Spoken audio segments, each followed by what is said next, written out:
Oh my god, this is a load.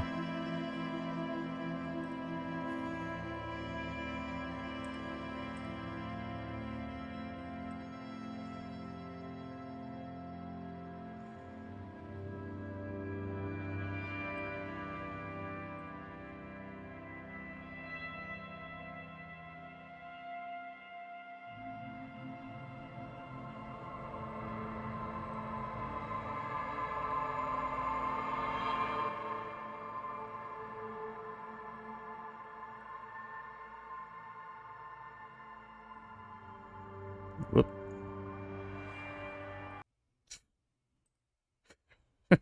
Oh my god. Oh god, this fucking app.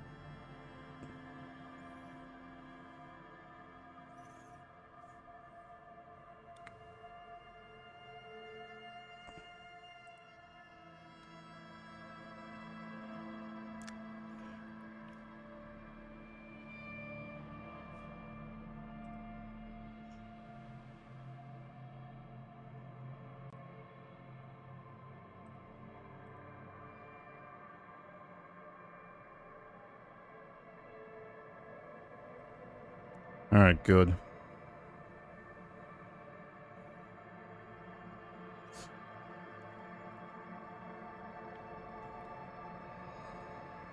Oh, gotta fix that.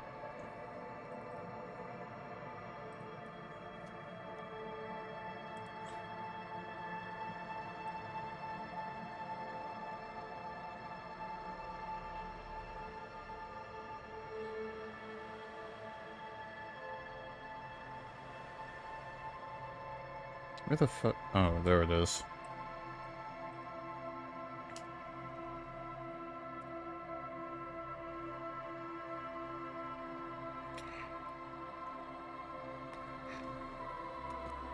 Alright, that's fixed. Somewhat. Whoop. Fuck. God, I am slow today. What happens when you don't sleep?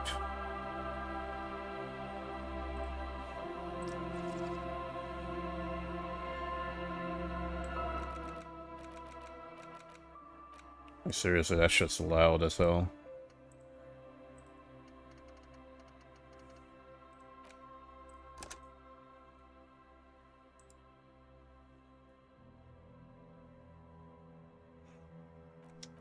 Finally, this should...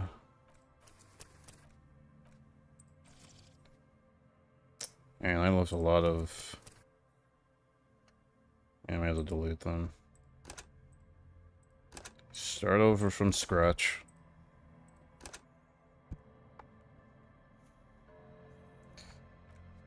Oh, God.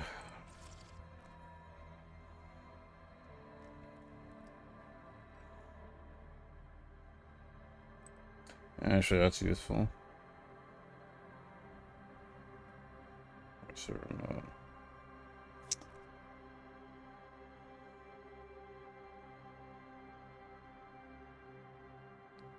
Man. For a first playthrough, I doubt so. Let me quit out for a second. Okay. Then launch it again. Ugh.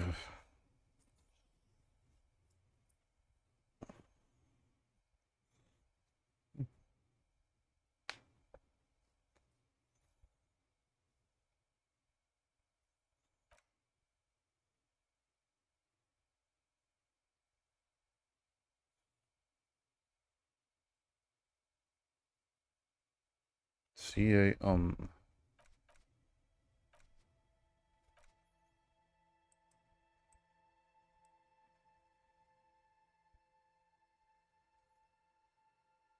sounding pretty low.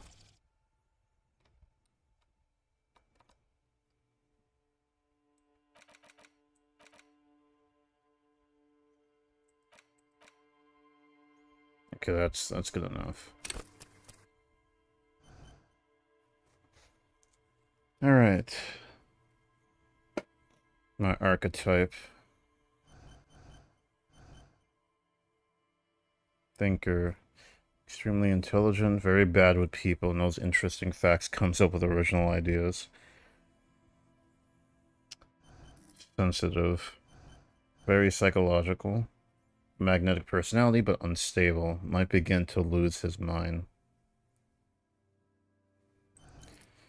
Physical. Extremely physical, interacts with the world through his body, gets things done, but dumb as a rock. Alright, make my own. So 3 archetypes. Or you make your own.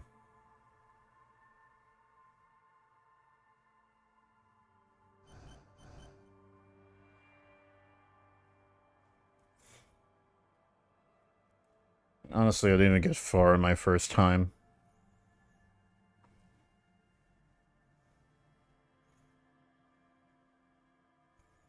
You set your intelligence, psyche, physique, motorics.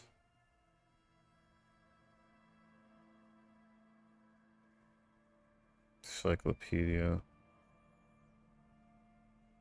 I really want to go with an archetype for this first playthrough.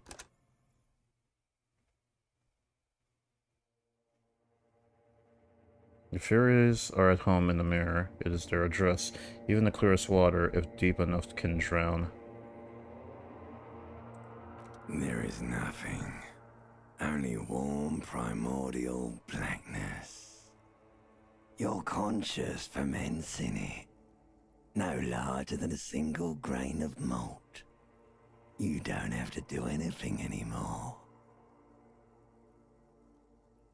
Ever. Ancient reptilian brain. Never, ever.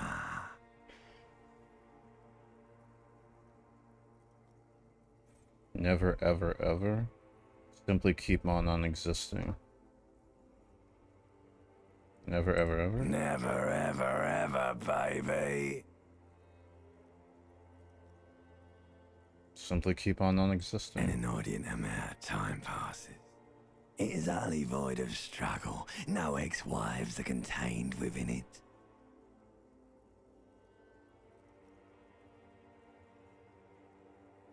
This is great. Give me some more. What was this about the X something? Oh, yeah, start third one. An awareness creeps up on you. A mass lies hidden in your dead angle, soaking in some lurid acidic sauce. It's bloated and shameful. A ball of meat surrounding you.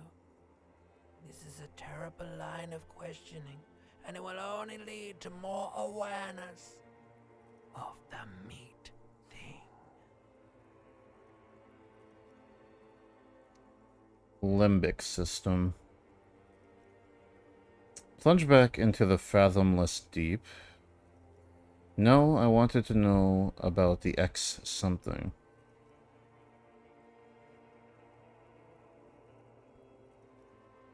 Ex-love, ex-tenderness.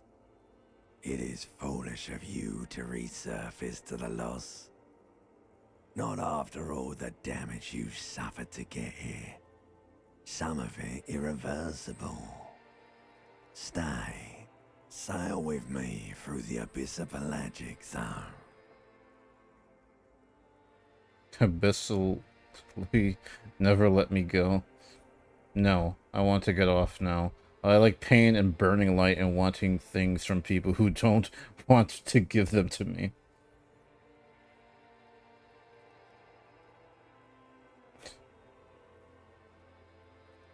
Abyssal lens. Alright, nothing down to fuck all, Borough.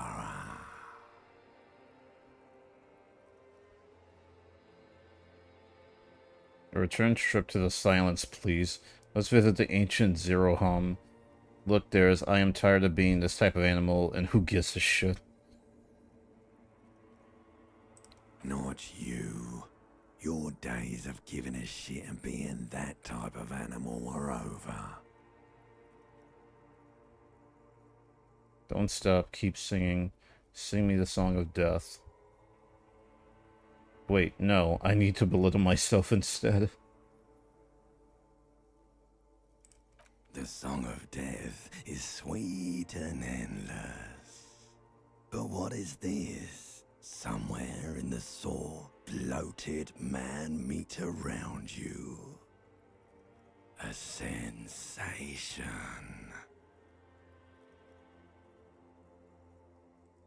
Like a fly to the ointment, your conscience sticks to it. The limbed and headed machine of pain and undignified suffering is firing up again.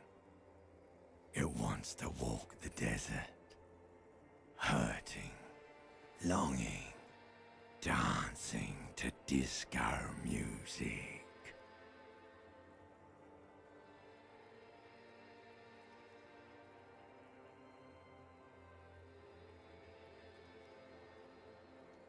Huh.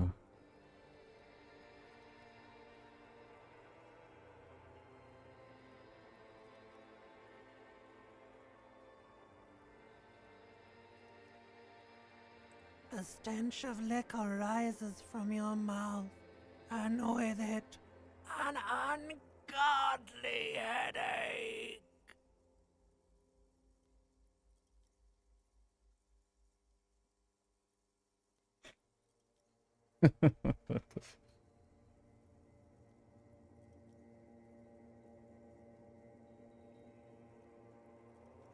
A fiery streak penetrates your skull, trying to force your eyes open. It's a sound, a clarion call from hell.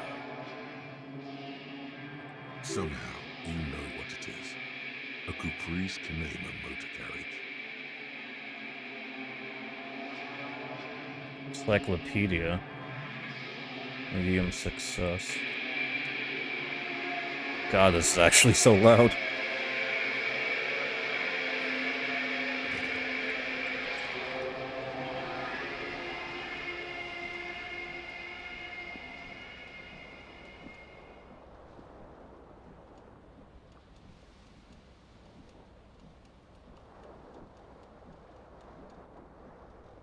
What the fuck? Okay. Actually, let me move out of the way of that.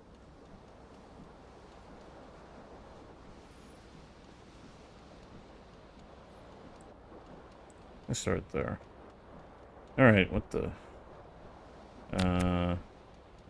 I'll tab to height. Okay.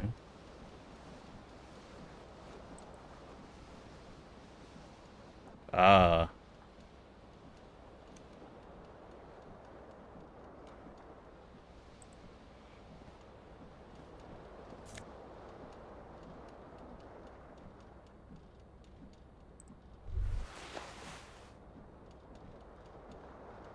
You hear a jingle. Keys are clinking in the pocket of your flare-cut pants. Reception, hearing. It says whirling in rags on the aluminium keyring. There is a single key on the ring. The number 1 is etched on it. It should open the door.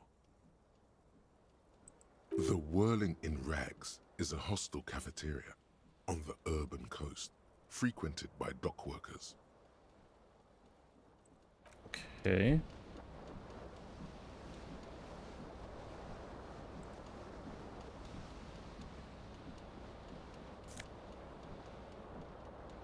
Disco ass blazer.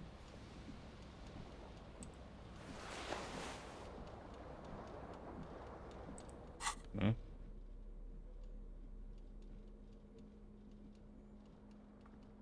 So I guess this is our apartment key.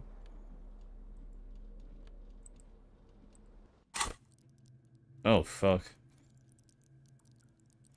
I guess in my character sheet.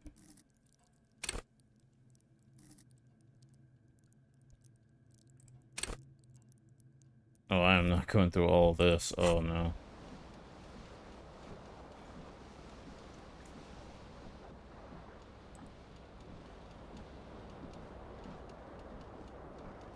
This fan has two chain pull switches.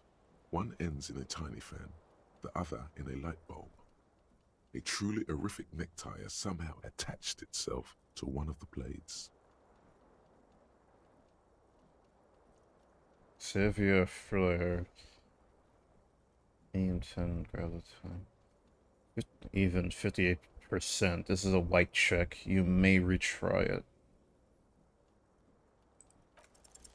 You swoop up and catch the tie. Ah. Snap. It's released from the blade. What you have in your hand is a truly hideous necktie with 4 or 5 different patterns. The knot reminds you of a noose. Item gained. Horrific necktie.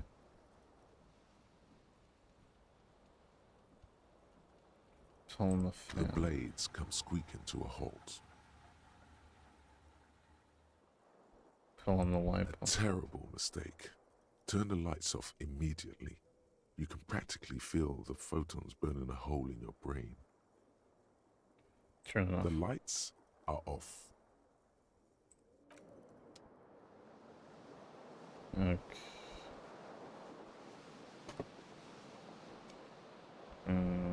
Let's check out the bathroom.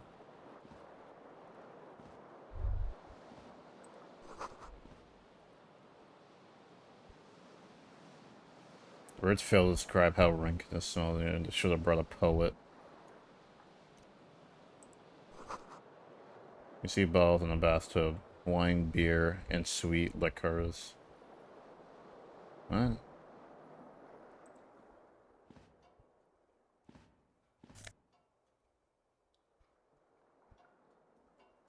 Nice satin shirt. Guess that's our undershirt. A mirror hangs above a bent and broken sink. In a fierce discharge of masculine energy, someone has ripped half the faucet off. Was this not the same Elo that founds empires and lays waste to cities, virile, uncaring towards the little things? Probably not, no.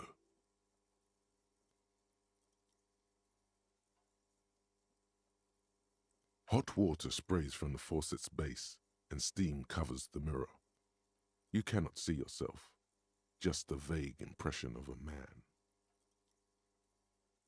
Suddenly, you realize you have no memory of the face that awaits you there, underneath the soft vapor.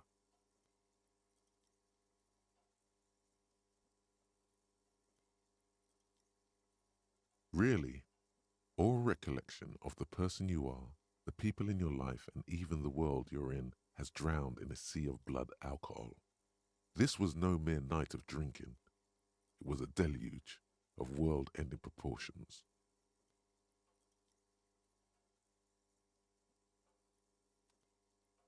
As you slowly reach your hand towards the surface of the mirror. Abort. You clearly have not thought this through. You won't like what you see there, and you will never unbecome it.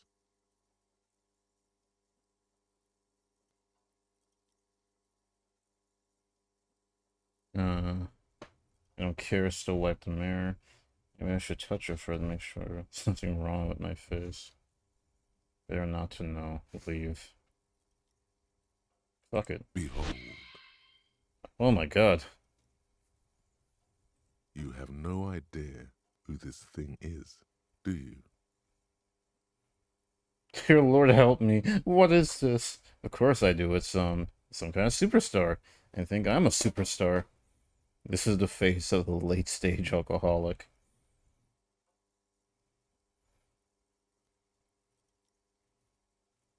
Whatever it is, at least it's dead now. There's clearly rigor mortis on your face. Oh wait, is that an expression? Are you trying to make an expression with that face? I'm not making it. The face is making it itself. I have no idea why it's there. It just is. Please stop. It's horrible. You're scaring yourself. Okay, try to stop. Oh my God. You can't stop. It's like it's not even voluntary anymore. You have worn that grin into your face and now it won't come off. What does it Damn. even mean? What is the emotion you're trying to convey? Oh my fucking god, there's like 5 different answers.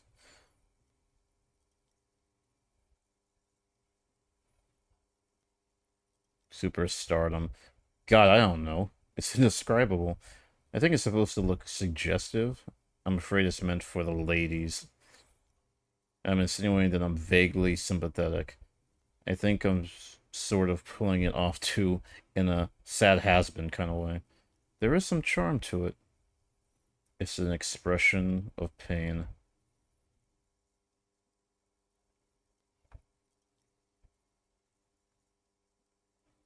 The third Please one's fun. promise yourself you are not going to try it on any of the ladies, whatever happens. I promise. I promise. Why? No one tells me what to do. I promise. You liar.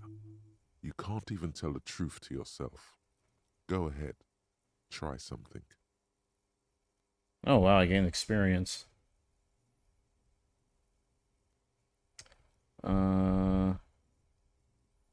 Encyclopedia Formidable 13. Dig into your mind to locate the source of the expression. Electrochemistry Impossible 18. It didn't stop the expression from happening. So this one I have a very low check, I guess, to succeed, 3%. This one, even, 58% again. Let's try this. Like the rest of you, it comes from a bad place somewhere in the past. That's all you know for now. I'm going to try this then, if it's like 3%. Fuck it, let's try it anyways. It's too late. Like an image on film. The expression belongs to your primary motor cortex. It would take a minor neurological miracle for you to cease producing it. Alright.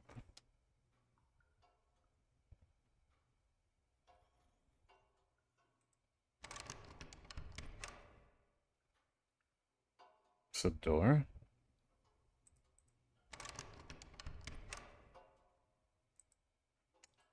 Alright.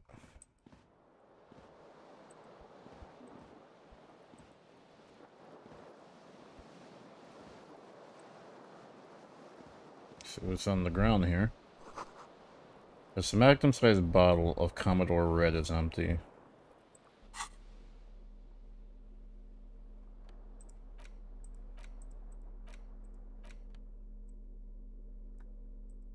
Is it anywhere in my inventory? No.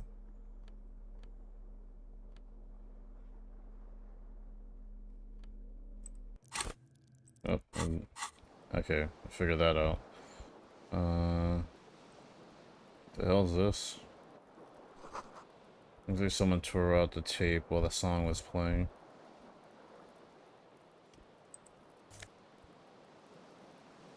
Okay.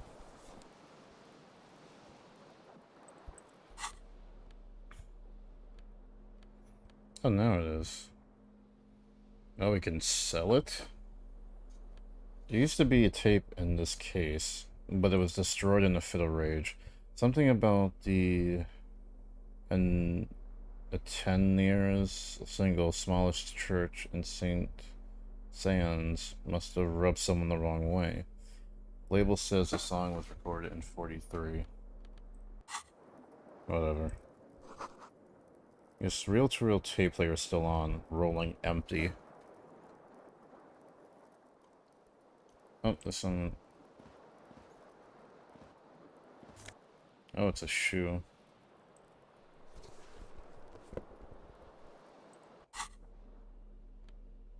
Yep. It's a shoe.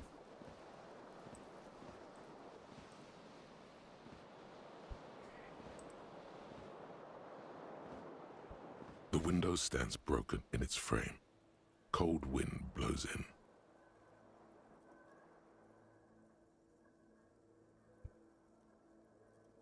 Look out. Visual calculus, easy 9, access to damage. Oh, high 92%. What do you mean? Assess What? the damage. How would you do that? What are you even trying to do? Somehow I felt it rolled into an 8. That was 8% failure rate. Wow. Okay.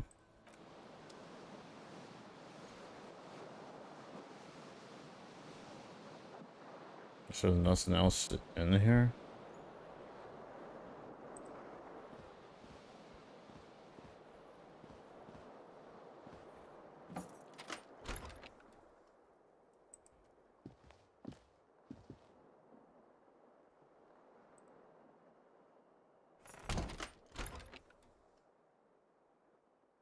Close it back. The calendar says March, the year of 51. Huh. I don't know the Hello, price. officer. The young woman raises a cigarette to her lips. I'm not gonna even try to pronounce her name. Miss Orange Disco Dancer. Her eyes are brown and her face is speckled with birthmarks. She can't be more than 28. A silver jumpsuit falls off her like scale armor, sparkling. This is the sparkle of too many nights out on the city. Officer, am I military personnel? Turn your bloated face away from her beauty and just keep on walking. Leave. No. Wait, I know, I'm a businessman. Chief Executive Officer, right? Why'd you call me an officer? Because you're a police officer, sir. Are you sure? You're shitting me. Goddamn random policeman, and don't you forget it. I am, yes. Unless you've been feeding us a set of very well-rehearsed lies all this time. All this time. You've been here for 3 days. On official police business, no less. And what business is that? Couldn't say. In truth, so far, mostly drinking. You have no doubt about the drinking. But do you strike yourself as a tight-lipped drunk? She must have heard something. Oof. Oh, let's not try that one.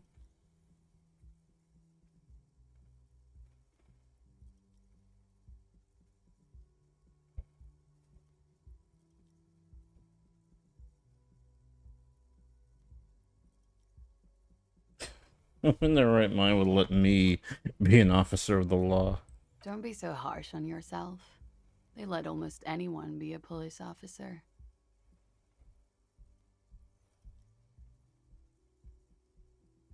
Why don't I remember being a cop or anything else? Could it be because of the drinking?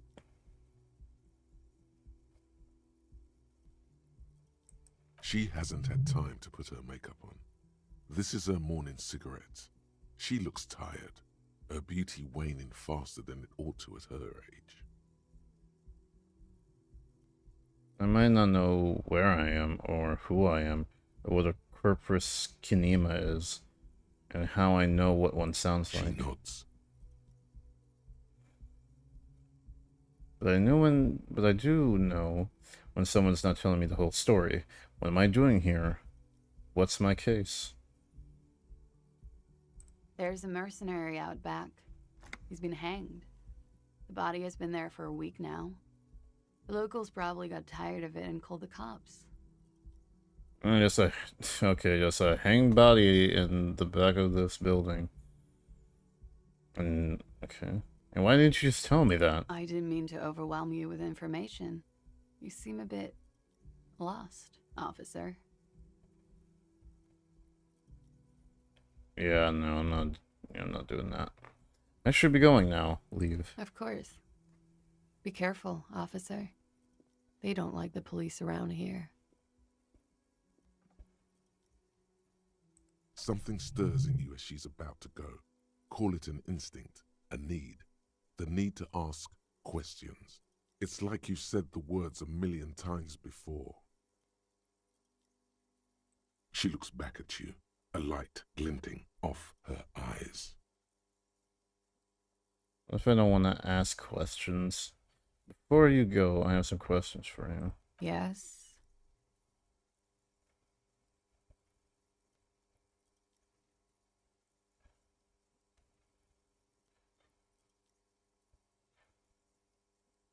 That seems kind of redundant, at least for now, if we get more info. Where exactly is here? Where am I? Tell me, is it 51 now? Your room is almost next to mine. Did you hear anything last night? Okay, you can go now.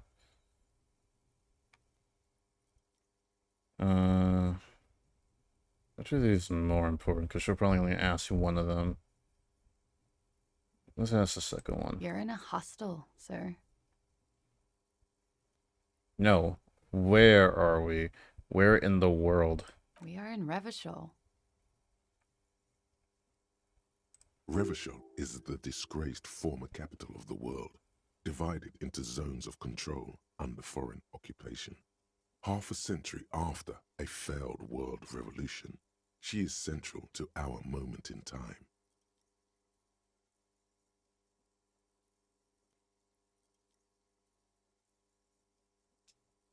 Huh.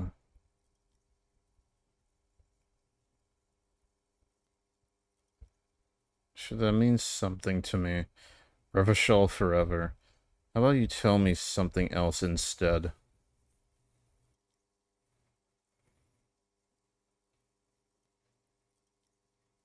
You sure look like you're from Revachol. Revachol parties. Her accent suggests she is not from around here. She's from Aranye, another part of the world. Oh, Ranye.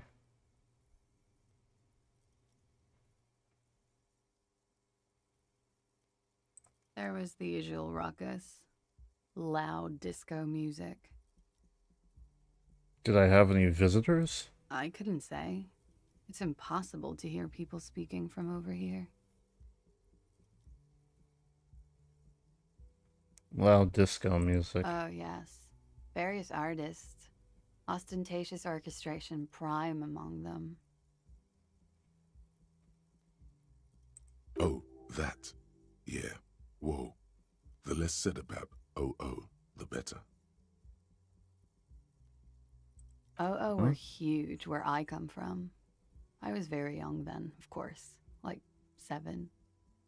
Life gets hard, but we go on. Yeah, we go on alright. It mostly just gets hard, doesn't it? It would appear so. At around 2 o'clock, the disco stopped and there was a change of pace.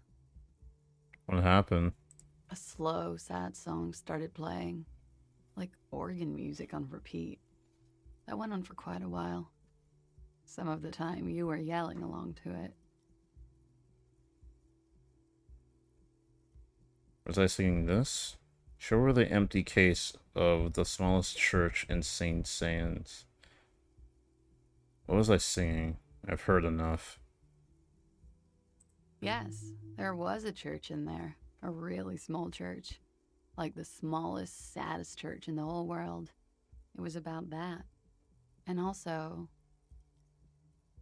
What else? that it doesn't matter anymore and that we're alone now. It was difficult to tell. The song itself was very quiet and soft, but you sounded like a winded boar, sir. It was hard to understand what you were singing on top of it. I'm sorry. When you say wounded, do you mean that in a cool way, like a wild beast? Then what happened? Then you started screaming and trashed the place.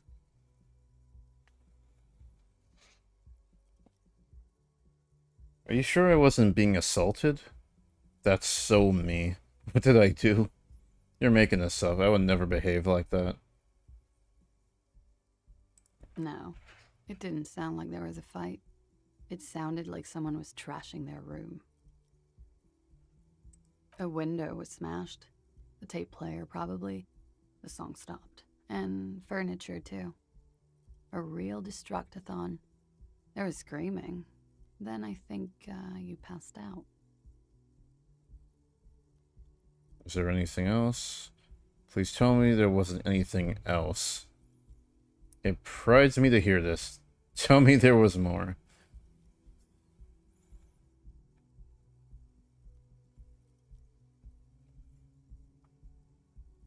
There was. I think you screamed that you didn't want to be this type of animal anymore. I may have misheard, but it was sort of memorable. I went out afterwards. Everything was quiet by then, around 4 or 5. And that was it. Tell me, is it 51 now? It's 51. What The century? current century? And what's what number? Centuries don't have numbers, they have names. And this is the current one. How many centuries has it been done? Civilization has existed for 8,000 years, sir. What's so funny? You're right. There is nothing funny about civilization.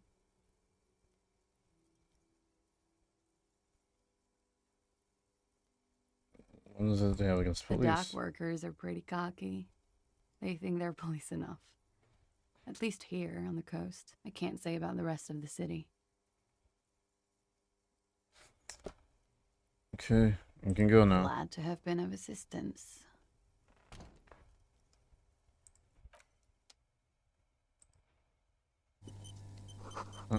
Autosave. It says she left a long stub in the ashtray. It's still smoking.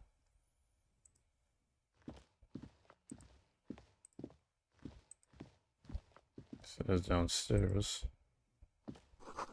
This is the weekend edition of the satirical newspaper Trumpet de Monte. Monday. Oh, that's the end.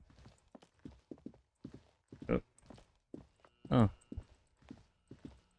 I can actually run. Somewhat. Undo. Oi. I cannot. Don't know what the hell that was talking about. Highlight shit. Oh, what's this? Something on the table. Money.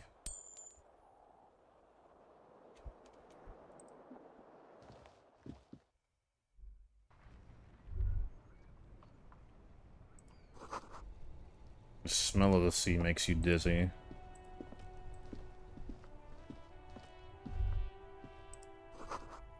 A gust of briny wind washes over you. Oh, hey, we found our other shoe.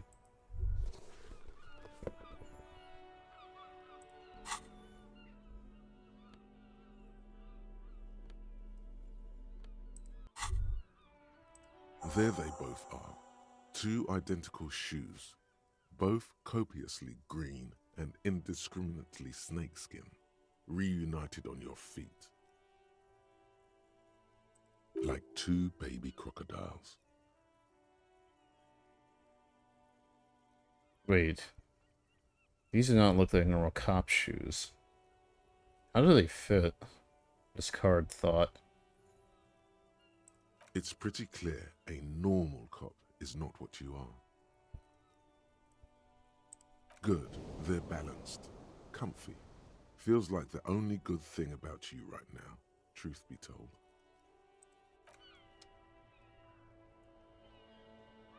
Plus one morale.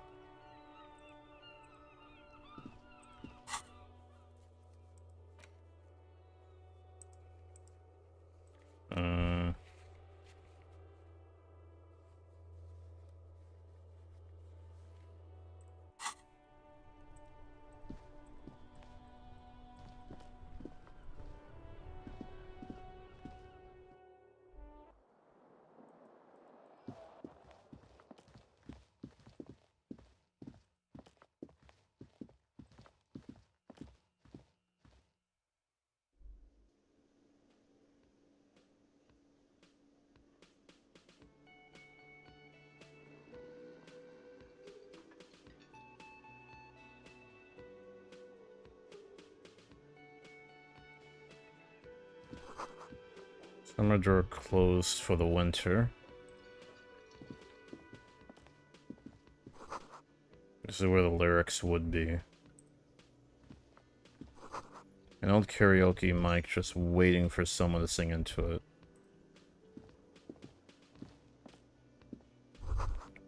Speakers connected to the radio.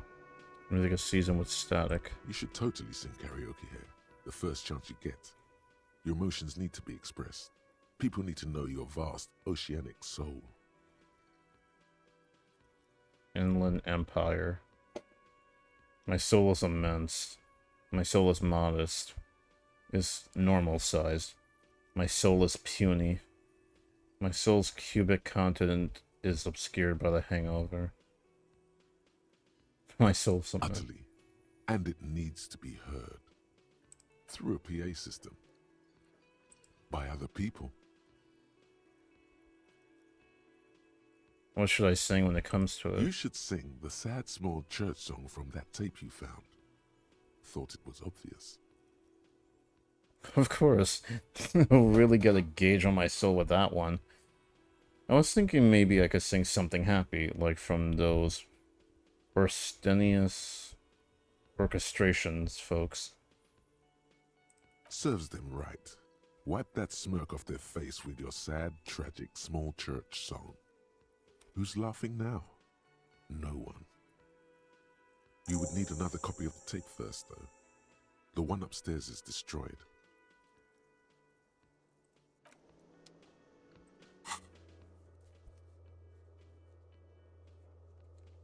Sing karaoke. You need to find a sufficiently tragic tape, then play it on the boombox and memorize the lyrics. Then ask the cafeteria manager to perform, preferably in the evening. More people at the bar then. So, get a hold of a sad song on tape. Okay.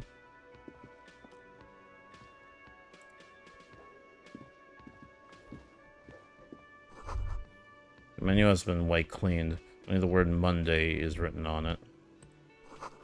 A woman's hand wrote yesterday's menu. Today starts in a man's handwriting.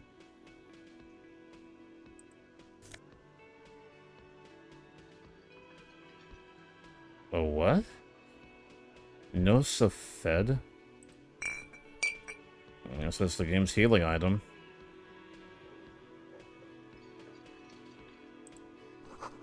This is a water cooler. A large bubble is rising to the surface.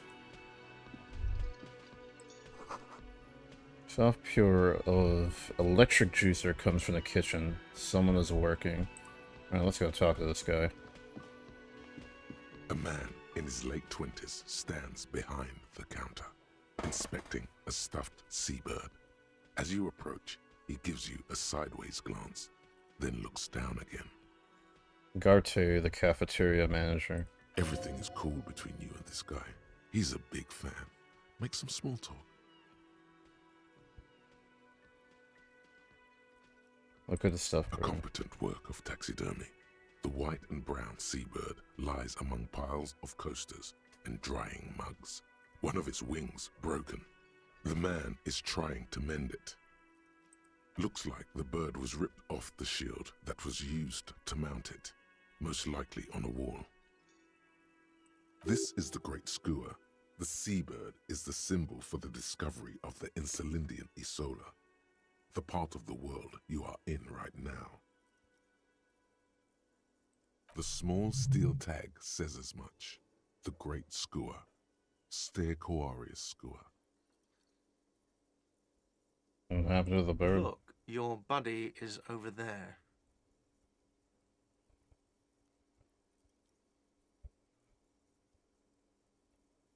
Why don't you go and talk to him, okay? What do you mean, my buddy? I'm a cop and I talk to whoever I please. He pretends not to hear you, concentrating on the bird instead. Are you the bartender? No, I'm not the bartender. I'm the cafeteria manager. He's very animated all of a sudden. This seems like a touchy subject. What's the difference? You look like a bartender. Understood.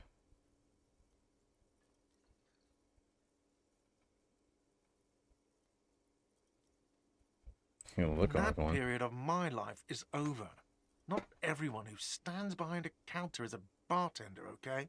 I'm the cafeteria manager. I have 3 cafeterias to manage. 3. Sylvie tends the bar here, not me.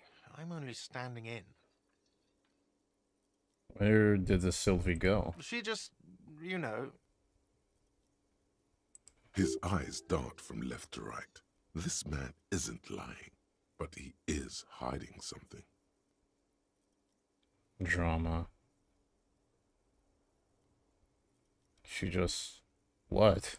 So now you're a cop. Oh, forget it.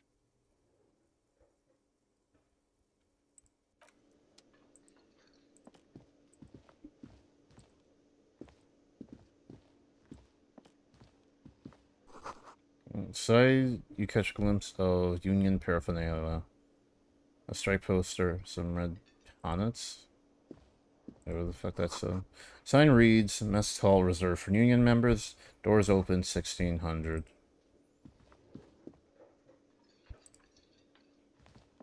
Hello, sweetie. Lena is a cryptozoologist's wife. You shouldn't keep your colleague waiting.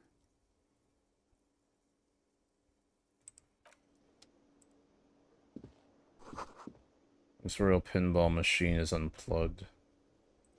Alright, let's go talk to him now. A bespectacled man in an orange bomber jacket is tapping his foot on the floor. Looks like he's waiting for someone. You. Kim Katsuragi. As you approach, he narrows his eyes and extends his hand in greeting. On the sleeve of his bomber jacket, as well as on its back, are the same enigmatic white rectangles as on your blazer. Shake his hand. Don't shake his hand. Hello, I'm Kim Kitsuragi, Lieutenant, Precinct 57. You must be from the 41st. You realize he's waiting for your name.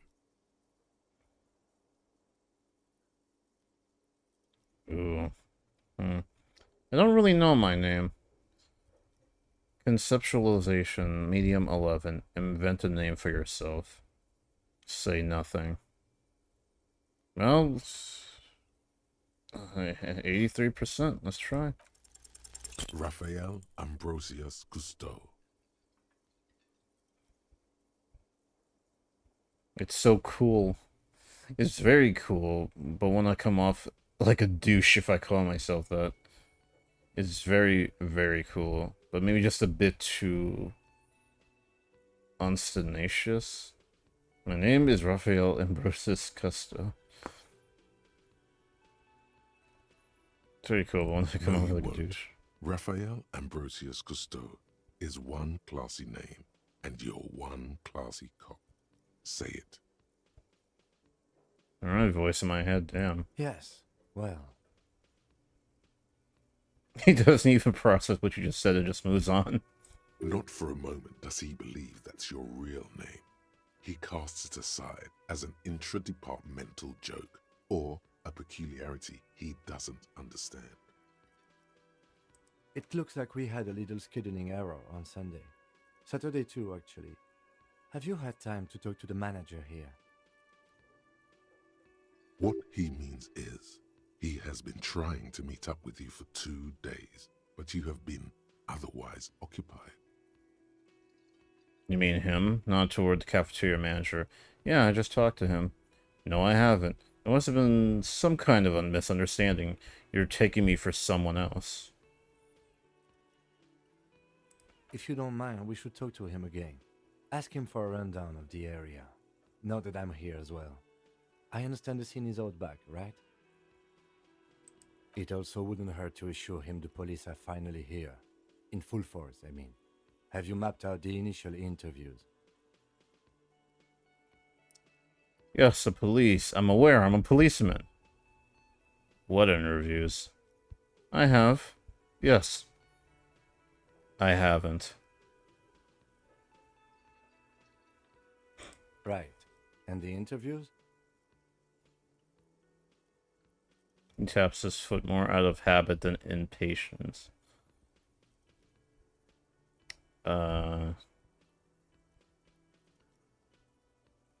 At the 57th, we like to prepare an initial list of persons of interest, and then just skim the surface. Prepare the field, get to know the players. You don't do that? Maybe it's not an inter-district practice.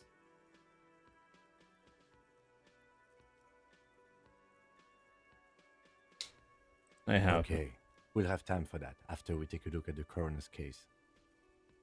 Have you removed the dead body from the tree? Dead body? I don't like dead bodies. Look, man, you know, yeah. No. Completely. I don't like dead body. But did you take it down from the tree?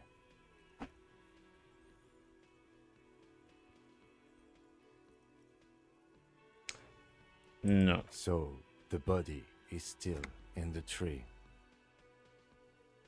where it has been hanging for 7 days straight. We should go there as soon as we are done talking to the owner. What if I told you I'm not really a police officer? How can you be so sure I'm from the police? But I can't remember anything. What were we supposed to do again? Let's get going then. Move on.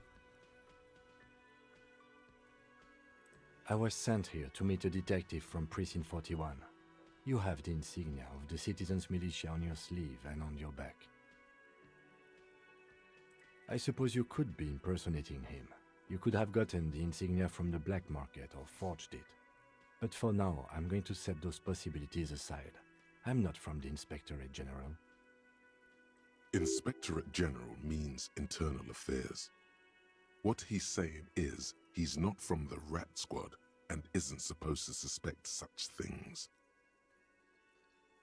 Ah, you mean the Rat Squad. You mean internal affairs. Yes, but I'm not them. I'm from criminal investigation. You said insignia, these white rectangles you mean. Point to your sleeve. Okay then. Yes. But they're just white rectangles. They're not just white rectangles.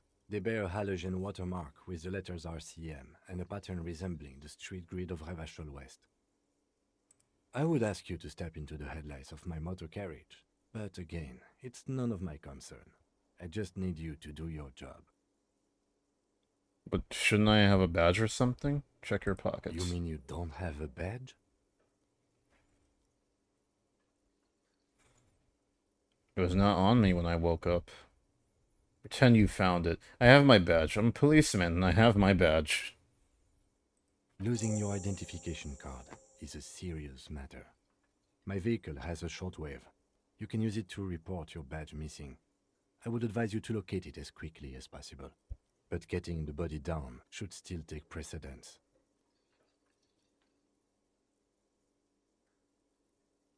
But I can't remember I anything. can see you drank last night and the night before, and that you are still drunk now. But I have seen officers go through worse. Much worse. If you need something for your headache, there is a general store nearby. But as I said, the dead body should be our #1 concern. We all feel that way sometimes. There is no such thing as a police officer, I'm afraid. What remains is that there is a dead body in the tree. Someone has to figure out who put it there. If we don't, no one else will. And then, soon after, dead bodies would be dangling from all the trees. Logic. But first, we have to take it down. Let's go. After you, officer.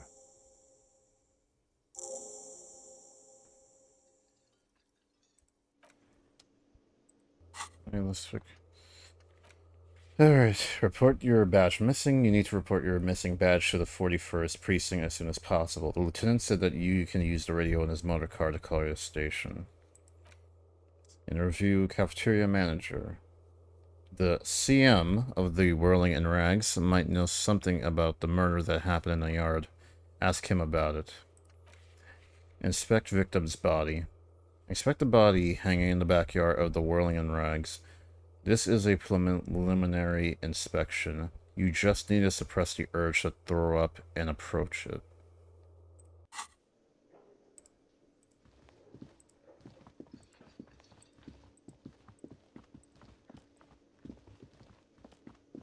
The man with the unimpressive beard notices you approaching. He drops the ledger he was holding and turns to the lieutenant. Mr. Gart, right? Oh, Gart. You run this place. Yes. I am Kim Kitsuragi from Precinct 57.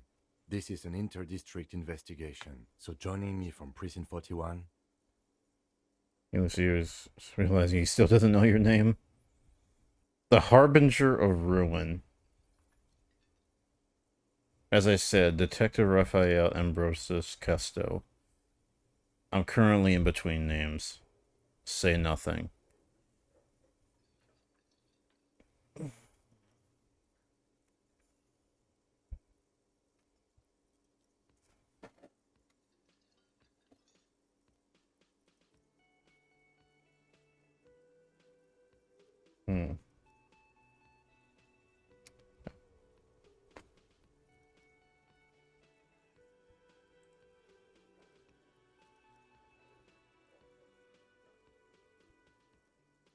I think my capture's all fucked up. Oh, what's going on?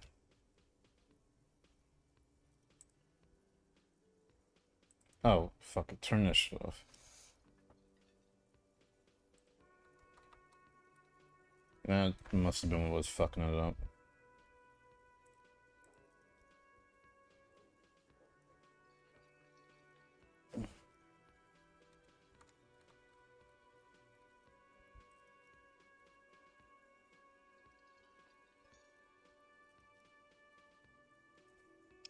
Oh, damn it. I was not moving at all, wasn't I?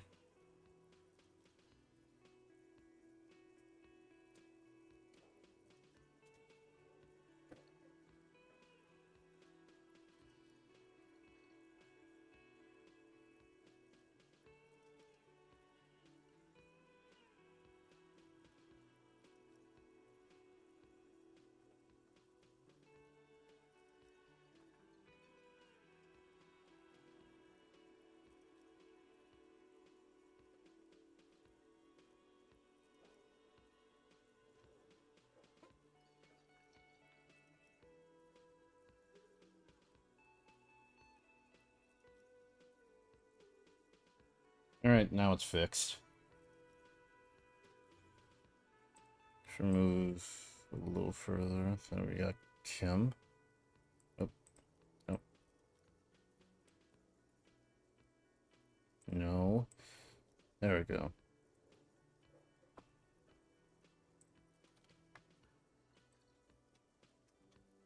Alright, we're good. We're good. Right.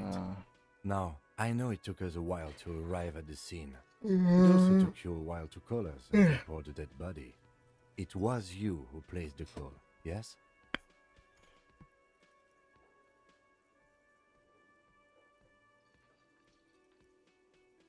No, I only just got here. It was probably Sylvie who called you. She usually works the bar here.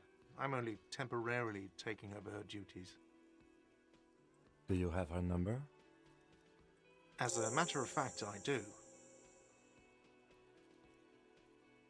This sounds like something you can use to call this Sylvie later. You said you just got here. From where? Are you a local? What, of Martinez? No, I live in Jamrock. I only sometimes come here to keep an eye on the place. This is just one of the many, many cafeterias I manage. But you still know your way around, yes? In case we need directions. Yes, I know where some things are, but as I said, I don't live here. I just used to work here. And I'm not going to start working here again, if that's what you think. I didn't imply that. Detective, He probably means this is where you step in and ask your questions. Right then. Questions. I got this. Play the fool. Who, me? No, I'm good. Pass on the questions.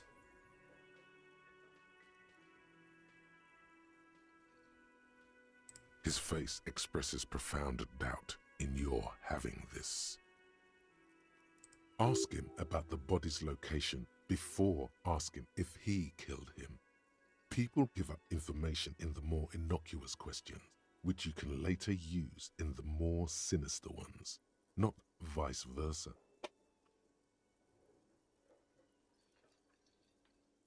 And where is the body? Who killed him?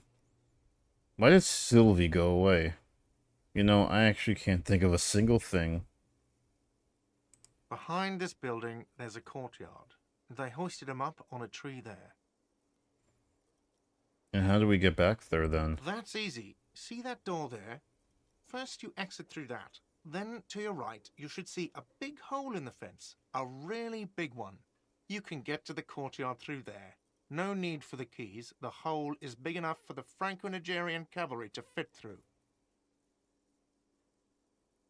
This man means the heavy cavalry of the innocents Franco-Negro, sweeping over the plains and nations of the enemies of mankind. 5th century style. Unified currency and the concept of cool came in their wake. They wore lamella and carried guns. But first and foremost, Franco-Nigerian heavy cavalry was really, really wide. That hole in the fence must be enormous. Okay. Who killed him? I don't know who killed him. I'm not the police. That's your job. This is it. He said they hoisted him up on a tree. Who is this they, if he doesn't know? Did you kill him? Before you said they hoisted him up on the tree, who did you mean by they? I have another question. Oh, people are saying it was the union dock workers, that it was a lynching. Who exactly is saying that? The locals, the customers, the people who eat here, a lot of dock workers eat here. Sylvie told me everyone knows the dock workers did it. did the debarders themselves tell her this, or is it a rumor? I don't really know. You'll have to ask her. Why would the dock workers lynch this man? I would suppose it's because they have nothing better to do. You mean the strike? Yes, the strike. The man they hanged was a security guard for the harbour company, I hear. A mercenary. The Unionistas probably thought they'd send a message.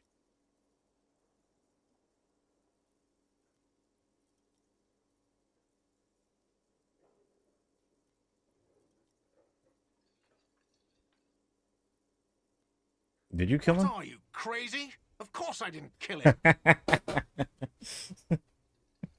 The lieutenant turns the page in the little notebook he's been scribbling in. Why did Sylvie go away? Haven't you asked me that already? What is it with you and this woman? She has nothing to do with this. No, I asked you where. Now I'm asking you why she left. You're right. Okay, you got me. She went away because of the dead body out back. And because I asked for her number. That's why Sylvie went away. I hope you appreciate that. Thank you.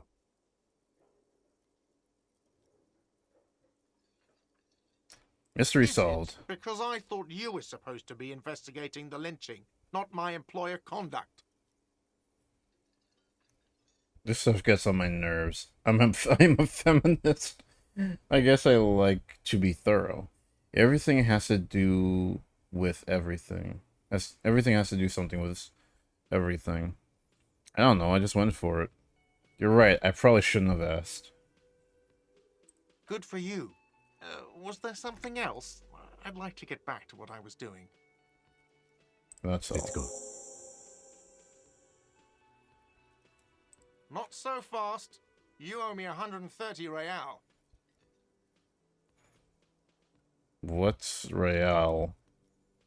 Savior. Fear. Medium 10. Slip away unnoticed. I don't owe you shit. That's true. Oh, excuse me. You owe me 130 real.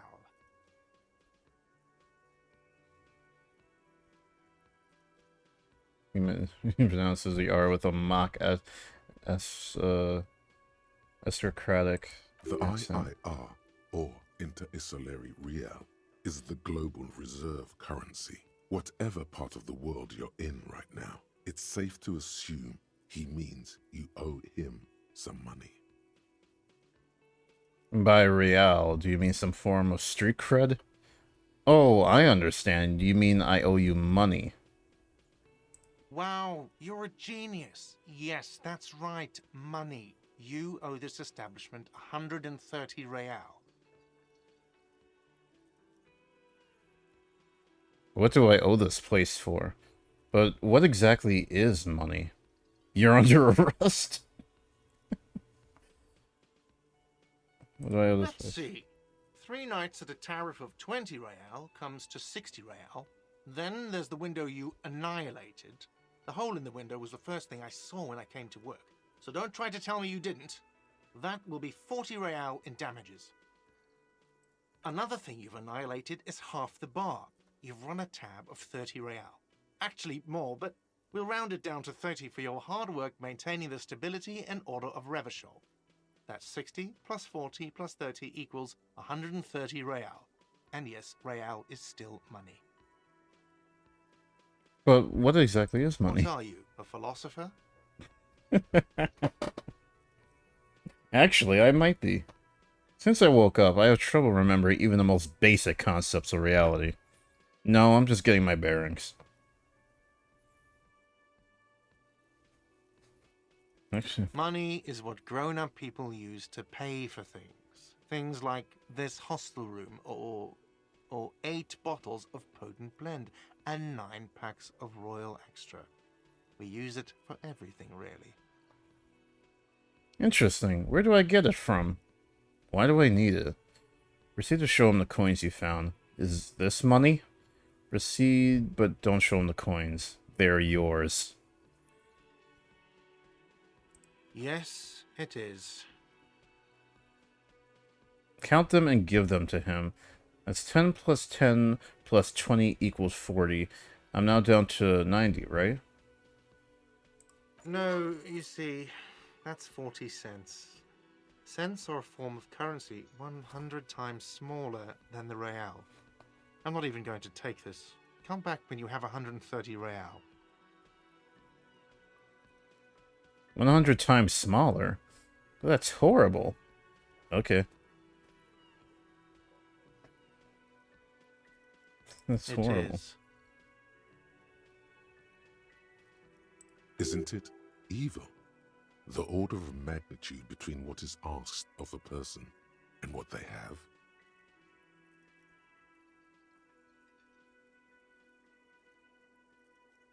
Darkness rides. Pick up the coins. Keep it to yourself and pick up the coins. There's a shuffle of nylon as Lieutenant Kitsuragi looks for something in the pockets of his orange bomber. I'm not gonna do that. What I'm happens now? sorry, but he has to pay. I can't let him stay here any longer if he doesn't. If he doesn't have the money by tonight, then... Officer, maybe you're better off working this from home for now. You live in Jamrock, right? It's not that far away. Isn't there somewhere else I can stay around here? I don't have a home. I don't remember where my home is. Fuck this place. I'll take my chances on the streets. I'll see what I can do. Officer, you really need to take this up with your station. I have a shortwave radio in my car. Call them, ask for assistance. We have to get this investigation started now. Good luck. The man wants to say something, then thinks better of it. By the way, where is home? The address is coming up blank, and this place sure isn't it. Really don't remember. But you've been at this hostel cafeteria for only 3 nights. Where were you before? You had to be somewhere. I don't know. Near? South, maybe? Far away? Up on Marvel Hill. You don't really know, do you? I don't. Does this mean I'm homeless? I only have a vague, blackened image. A vague, blackened image doesn't sound like somewhere you can stay if you run out of money. Could I trace the way back somehow? To the exact street, the exact number on the building? I'll live in a dumpster. I don't care. Fuck everything. Hobo cop. Let's try to act like an actual detective. You can try. Run some addresses in your head when you get the time. Maybe a street or an apartment will appear.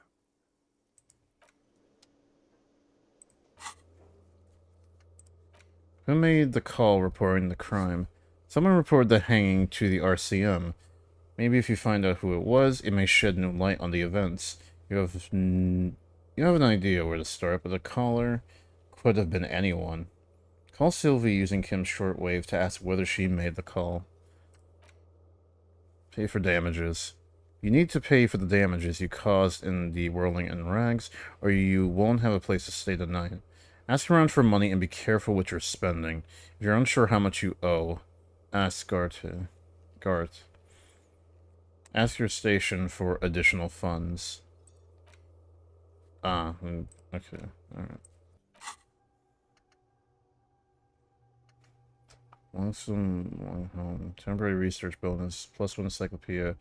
Rental memory returns. Research time 6 hours in 5 minutes. Let's rewind. Let's trace your drunken steps back home.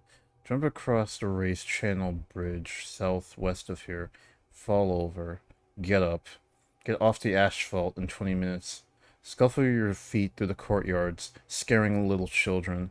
Go under the great motor tact, the 881, until you reach Le Damont Emit in North Jamrock. The streets are frozen this time of year, caked with ice. Walk down Main to Partition. There's a south alley there, and your footprints in the mud. Internalize. So this apparently supposed to take like 6 hours? 6 in-game hours? Alright, let's go check on the corpse. Oh, the door's bolted. Sign reads kitchen reserved for personnel until 1300.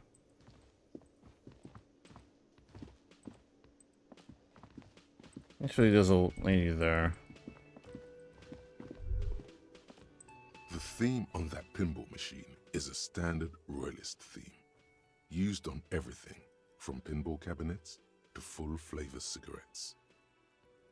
Whatever its hallmarks. Clinging to a picture book version of the past century, waiting for the king to come back and cast out all the profiteers and homosexuals. Basically, imagine a yellow plastic crown with a liquor brand emblazoned on it. Wait, where do I get such a crown? The idea of a king in a century gone is pretty fascinating. I'd rather know more about the world of today. The contemporary period stands still. The fated carousel of progress that doomed the royalists is itself winding down. Our time is decelerating into what no one knows.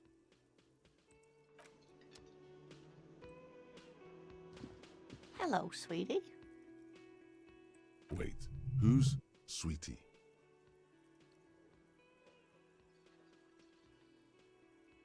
Who's Sweetie? Does this mean you like me? Why, you are, officer. I'm no sweetie. Look at me. Maybe I am. You're a handsome man, officer, with your mustache and your chiseled jaw and that silly dimple on your chin. Thanks, I appreciate it. Dimple or not, I'm a bitter man. The years have taken their toll. That stupid dimple has only brought me suffering. I don't want to talk about the dimple anymore. Take heart, officer. You're still a man in your prime. You must forgive me. I'm getting so scatterbrained. I completely forgot to introduce myself.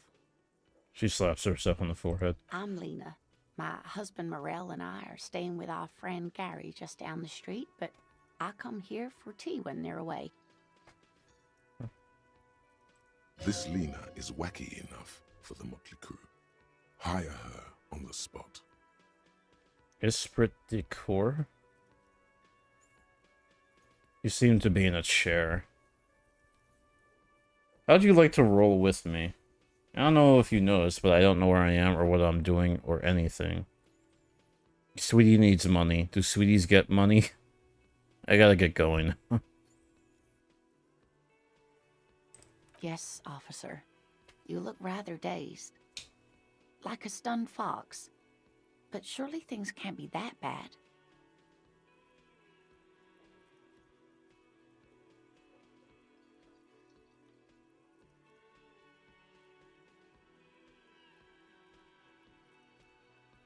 Yeah, drinks are Oh my. You know where we are, right?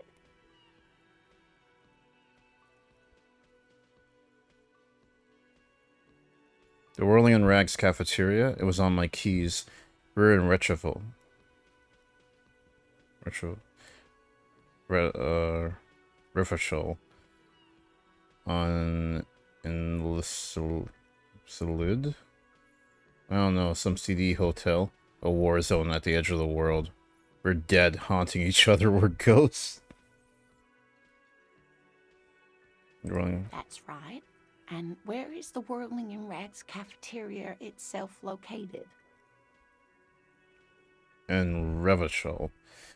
On something called the Urban Coast. The edge of civilization. In hell. We're all in hell. See, I have no idea. Yes, indeed. We are in the fine city of Revachol. Okay. Revachol is the disgraced capital of the world, something like that. Honestly, I don't know diddly squat about Revachol. What kind of place is this? Yes, great. See? We're getting somewhere. What else do you know about our city of splendor? Tattered as she may be. How would I even begin to tell you? Revachol is the most beautiful city in the world. We're fortunate to be here, you and I. I haven't seen very many other cities personally, but everyone says so. Revachol is a rare jewel. This city used to rule the world, though it has seen better days.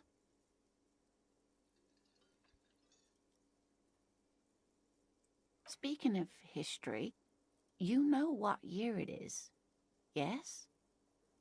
It's the spring of 51. Sure, it's the year 973. All I know is we are approaching the end times. It's a bad year in my late 40s or 50s. I don't even know how old I am. That's right, dear. How splendid. Here, take this pen. Knowledge should always be rewarded. Her relief is palpable. She was getting pretty worried about you there, but now she relaxes her shoulders. Composure. I can tell that this is taxing for you, so I'll just ask one more question. What regime are we living under? What mode of government? Some kind of democracy, maybe?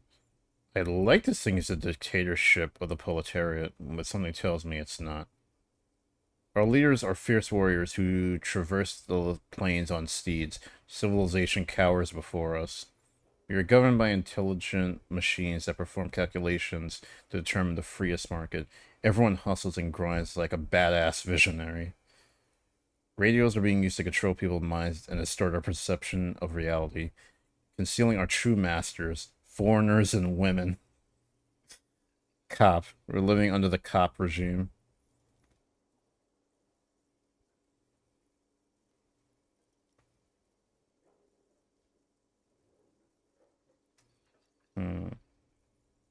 Some sort of democracy? Sadly not. Revachol is what's called a zone of control, under an alliance of foreign powers called the Coalition. We have no government of our own, and what democracy we have is market-driven. Meaning, buying is voting. If there's no government, how come there are cops? I don't even know what to say. I'm so disappointed. Oh dear. And you were doing so well. There aren't any cops in Revachol, not in the traditional sense. The status of law enforcement has been a complicated matter since the revolution. But we should stop for today, sweetie. You look like you need a break. Besides, I'm not the best person to explain the big things to anyone. She's scared now. She's realized you really are brain damaged.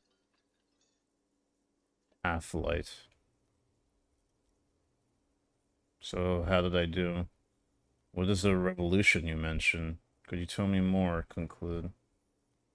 You were doing quite well up until the end there. It does look like you're having trouble remembering things. History and places. Remembering reality in a word.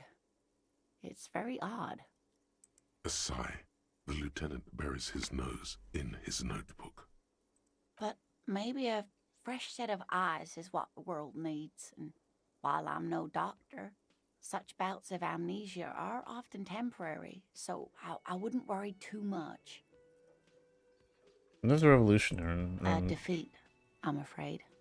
The people of this archipelago tried to build something new, something different. The rest of the world didn't like it, so they came and ended it.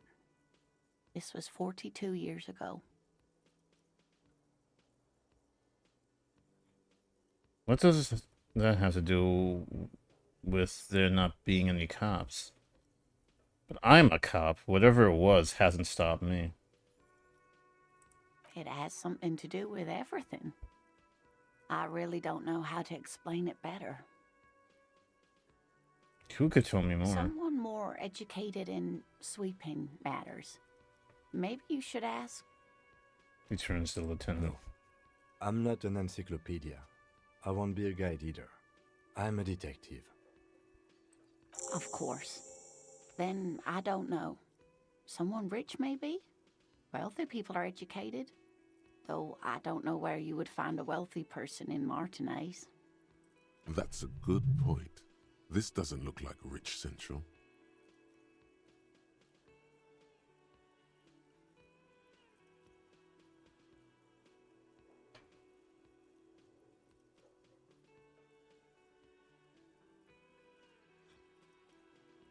Of course, dear. Good luck with your case.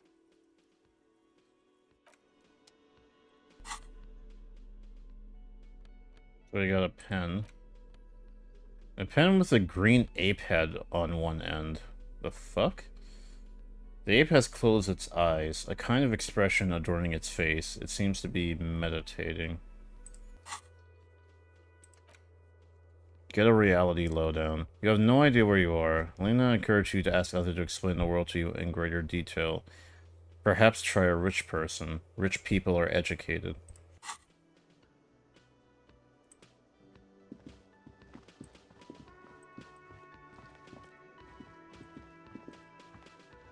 Oh, I could zoom out. That makes things easier.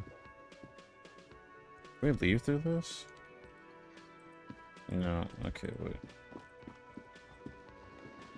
Oh, there's more stuff. The bottle of rum has been knocked over. Beautiful dark liquid is spilling out. A man is sleeping at a table, wearing mud-caked boots, rolled down overalls. The back of his shirt reads Wild Pines, encircled by a logo with a tree. A colorful piece of plastic is dangling from his carabiner. Makes your fingers itch. On the counter, rolled out of his open hand, you see a blister pack of headache medicine.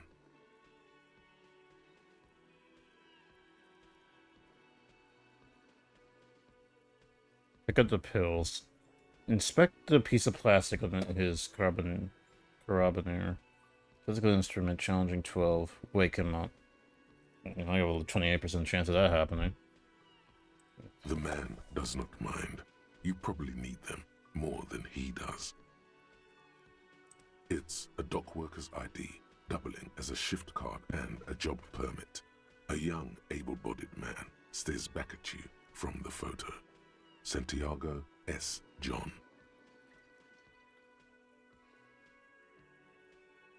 If he could just steal his shit. This is a red check. It cannot be retried.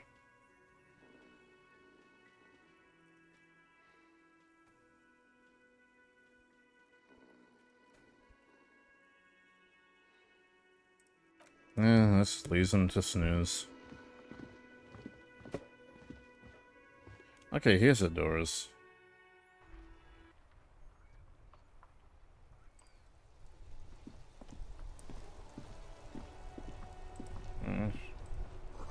We put stone melts in this wheelbarrow. The sign reads, "Fuck the police." Pigs go home. The street name is illegible. The RCM in Martinez. What can I help you with? You sound surprised. I have some questions for you. Later, leave. We don't see a lot of police around here, that's all. I have some Of questions for course. you. What can I help you with? We need directions. What is this fuck the police business? Who are you exactly? I have to run. Of course. Where to? I'm looking for a dead Oh, body. that's right there, in the yard. Even all the way over here, there's a drop of death in the spring air.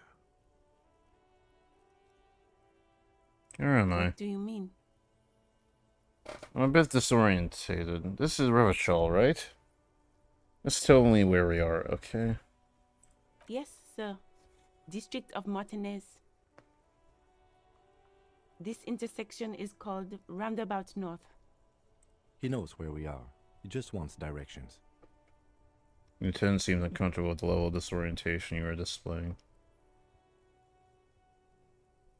What is up with the There's the north? pier, the Cape Side apartment buildings, some more tenements. Not a lot, really.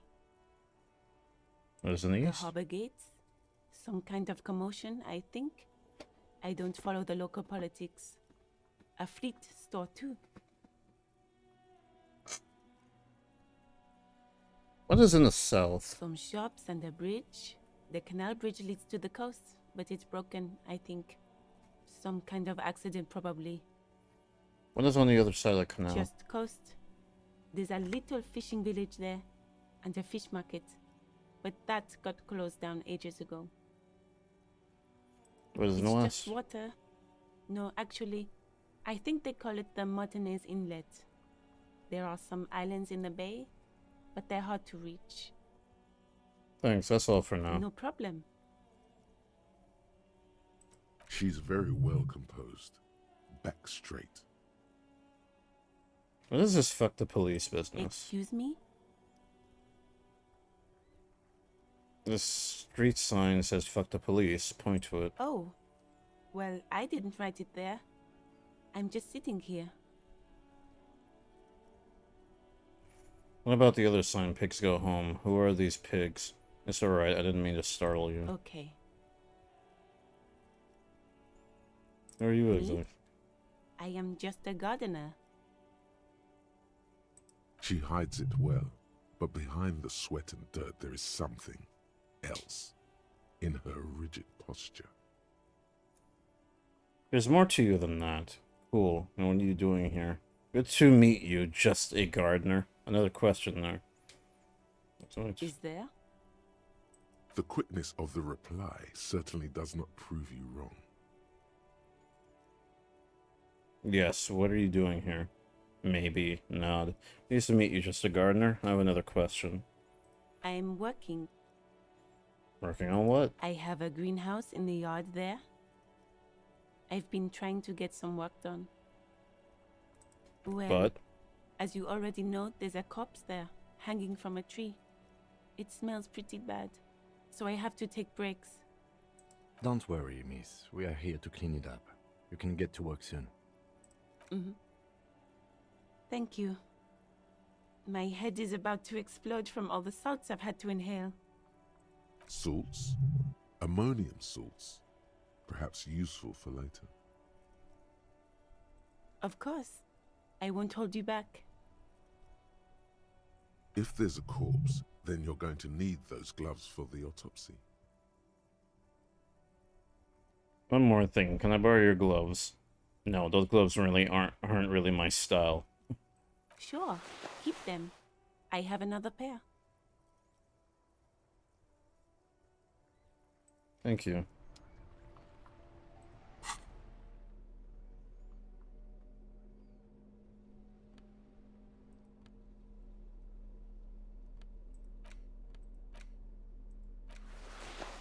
Ah, okay. Thick latex gardening gloves in classic canary yellow. Maybe you should retire, take up gardening as a hobby. It's worth a thought.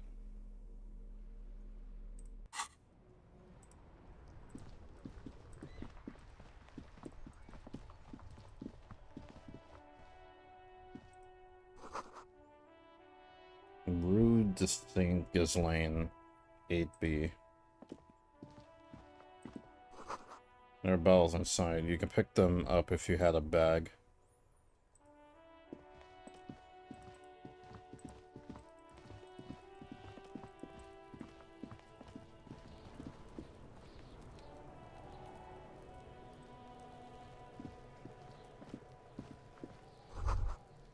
The letter R wears a crown.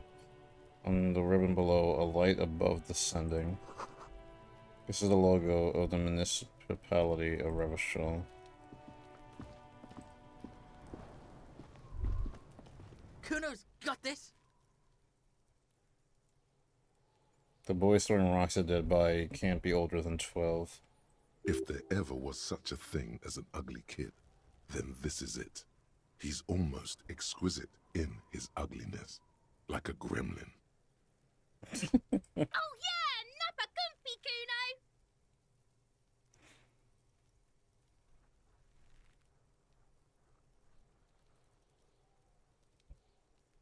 Hey kid, a word. Police business. Moment of your time, please. I'm not getting into this right now. Right in the dick, Kuno! Get him right in the dick! The children ignoring you. Love it in the dick. Okay. Wow. The boy is sweating profusely. His eyes are like two black holes and his jaw is twitching as if trying to break free from the empire of his body. Hold on. What does that mean? Stop throwing rocks at my crime scene. Stop using slurs at my crime scene. That's not how we do it. Fuck that! Kuno, yeah! Right in the mouthhole! What the fuck? Why are they sling slurs? Oh god. Man, shit must be fucking bad where the kids be just saying... fucking just be homophobic as fuck. Shits himself. The rake, Kuno! You should throw the rake at him, Kuno! The fuck? Does Kuno know what a rake is? Kuno's not a gardener. Kim, what should we do? Are you kids siblings? Look, I have questions for you. I don't have time for this. We shouldn't do anything. I don't tempt such forces. What forces? You will see. The language these kids are using, pure unfettered id. There will be no reasoning with those creatures.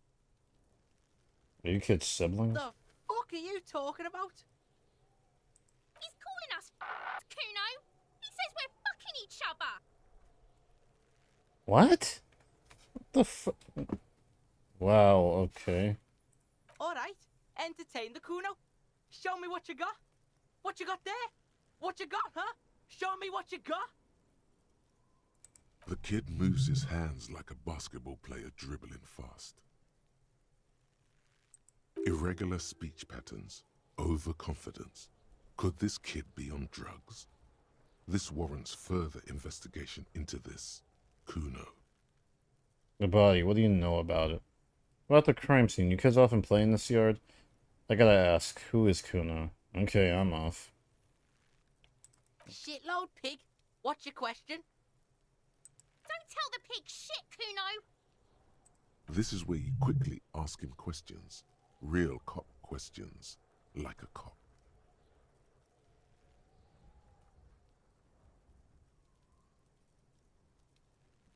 Do you know how I got up Probably there? climbed. Kuno was busy down the road when that shit went down. So you didn't see it You happening. ain't Kuno. Kuno wasn't even in Martinez. Kuno wasn't in Revachol. Kuno wasn't regional. Okay, where did you go then? I don't know. Some fucking Mesk or I don't know. Some other place. Night City. Kuno was in fucking Night City. That's impossible. There were no children at Cyberpunk 2077. There is no Night City anywhere. That sounds like the name of a city in some pulp science fiction novel. That's a fictional city name. Night City doesn't exist. Where is Night City? Okay, about the dead body. Kuno gives this info out on a need-to-know basis, and you don't need to know. Kuno didn't smoke the gimp, if that's what you meant. Thanks, Kuno. That's one name you can now cross off the list. Have you seen anyone suspicious of Just a him? couple of pigs sniffing around in the dirt. That seems pretty fucking suspicious to Kuno. Yeah, you tell the faggoty, Kuno!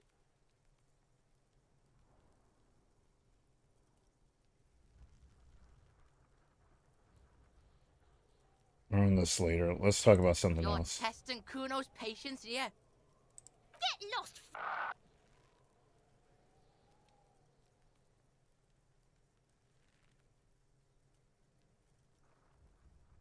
About the crime scene, you kids often play in the Right, pig? scene? This is where Kuno plays with his little wooden choo-choo. Fuck do you want with it?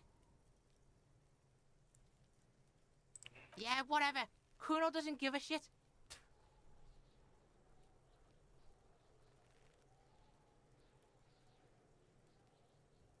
Yes, who is Kuno? Kuno's Kuno, pig?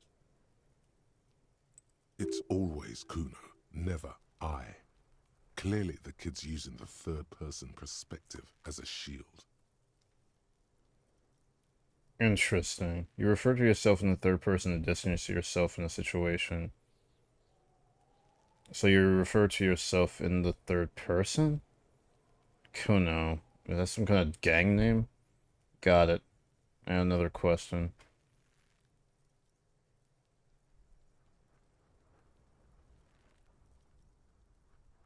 The fuck are you calling a third person?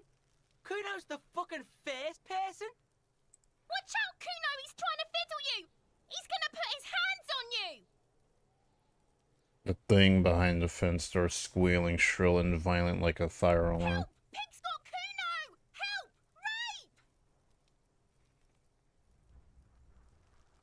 Rape! Help! He's got the Kuno, help! Everyone can hear. You need to get the hell out of here before. The fuck does this just turn into? Yeah? Get out of here before the Kuno beats the shit out of you. Yeah, that's right. Drag your fat ass out of here, fat boy, before Kuno fucks you. I thought you guys hated. I thought you guys were homophobes. Morale critical. Heal yourself now. Fine! Got fucked by the Kuno. We alright? You wanna get fucked again? Come back. Sounds like spoiled milk and curdled dairy. A human being decomposes. Kuno, the pig's getting pretty close to me. Come to snuff my shit out, I think. Looks Come like so it's time for closer. me to go, Kuno. Pig's come to take me in. I just want to ask you I'm some going away questions. for a long, long time, Kuno. Going away for life. What's going on there? Fuck are you trying to pull, pig? What are these strange words you use, girl? Hey kid, child, converse with me. You there, behind the fence. Walk away. I come from the woods, good Davidu. You don't want to go there with me. You don't want to see what I've seen. Oh, scary. Don't be traumatizing here. Get the fuck out of here. I really want to hurt this kid really, really badly. I really want to hurt him. The kid's ladder is rickety, but still climbable. Someone is trying to grow herbs in his greenhouse. Oh, did he finally stop throwing shit at the corpse now? Nope. Alright, okay. This winch mechanism has been oxidizing for some years.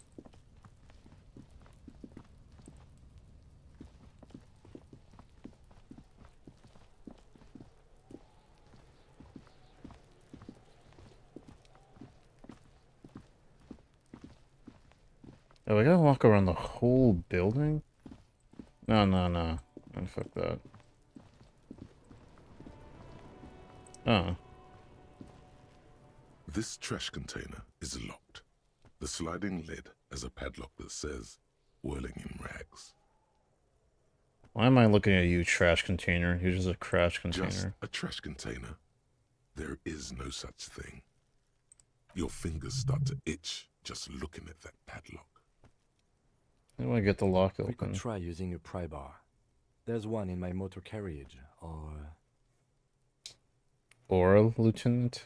No, or pry bar. Or we could ask for a key from the manager of the Whirling in Rags.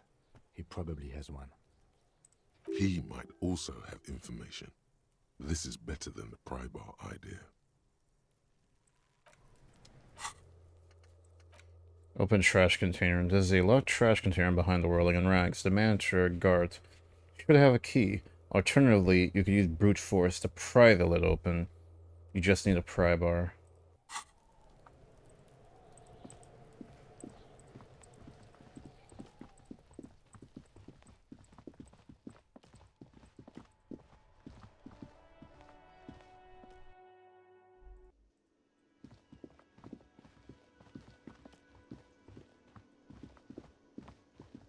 Can I It should be an help you? auto run.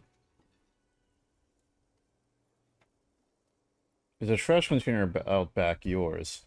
It's about the money I owe. I see something here at the whirling Gart. A thing I need to talk about.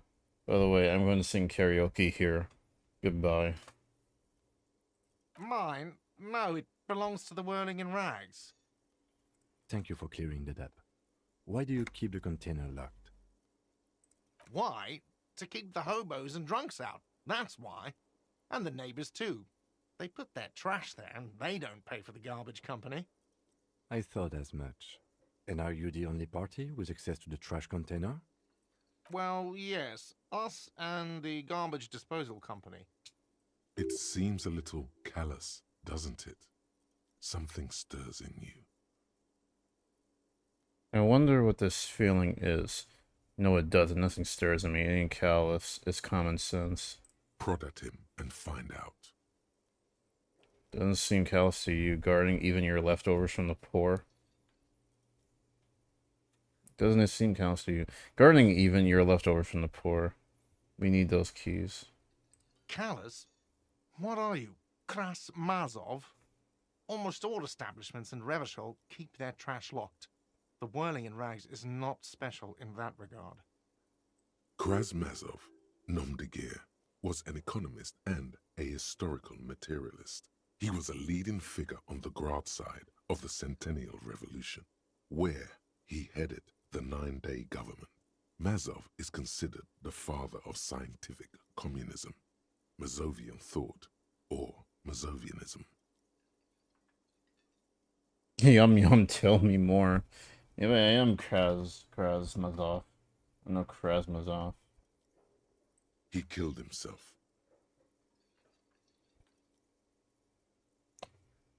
No one was implying you were, officer.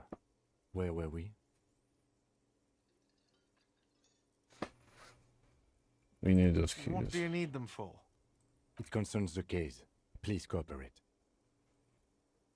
Just bring them back once you're done, please.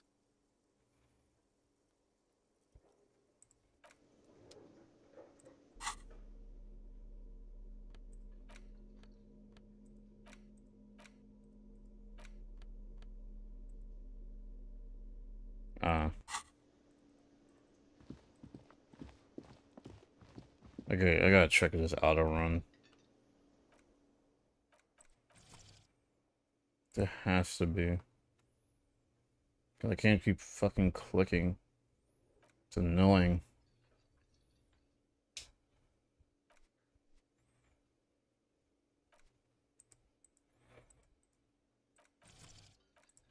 Is there really nothing here?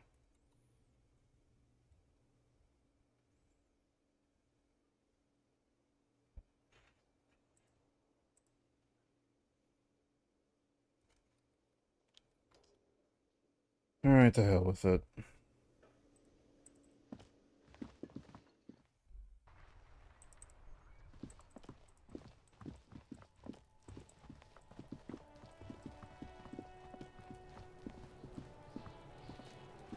This trash container is locked.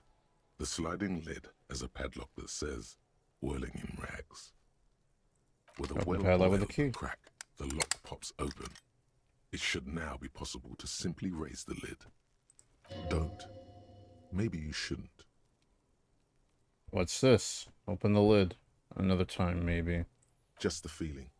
A warning from some part of you. Open the The lid. smell of rotten food rises to greet you. You see soggy cartons, dirty rags, and organic waste. We're just in time. This hasn't been emptied for over a week. Look under the boxes of carton. Pick at the rags. Search the food waste. Close the lid. You see milk and egg rest with one broken egg in it. Some pasta wrapper. Picking up the soggy packages somehow feels familiar. You've done this before. The movements are recorded in your elbows, the methodology in your fingers. You're used to this. Used to what? Dumpster diving? Dive further. No, searching for evidence in the trash. A box falls into pieces in your hands. Batiste Soleil cereal. There are plastic pasta packages below, and turbo noodles. Nothing of note, however. Among the threadbare kitchen towels, something catches your eye. A pair of denim trousers. Grab them. As the legs of the slime-covered jeans begin to unspool from the garbage, a rank corpse smell fills the air. The victim's clothes? Cadaverine odor is faint. If these belong to the deceased, they were removed when he was still in the early stages of decay. Drop them in here, officer.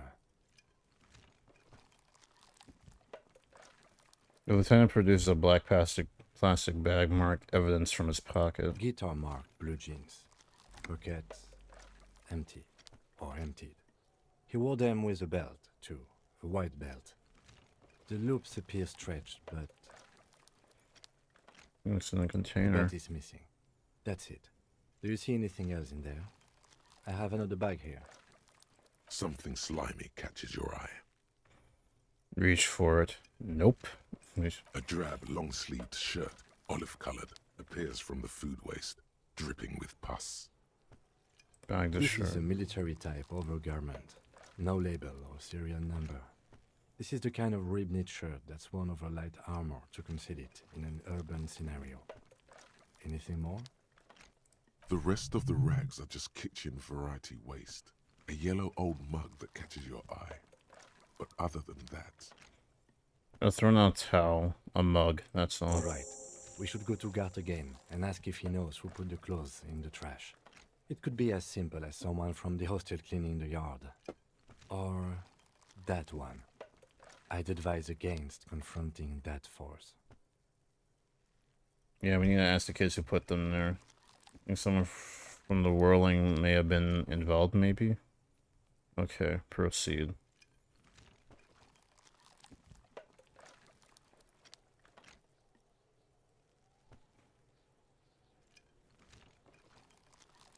Not really.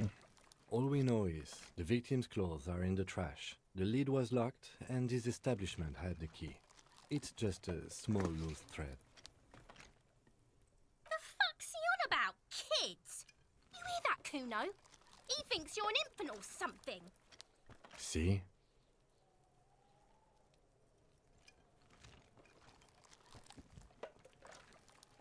The lieutenant nods, then looks back into the trash container.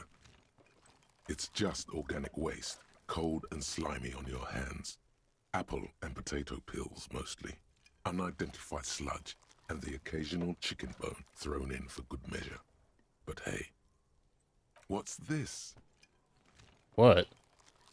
Elbows out, there's nothing more here. A blue piece of plastic sticks out from the apple peels. It's shiny. Looks like the corner of something.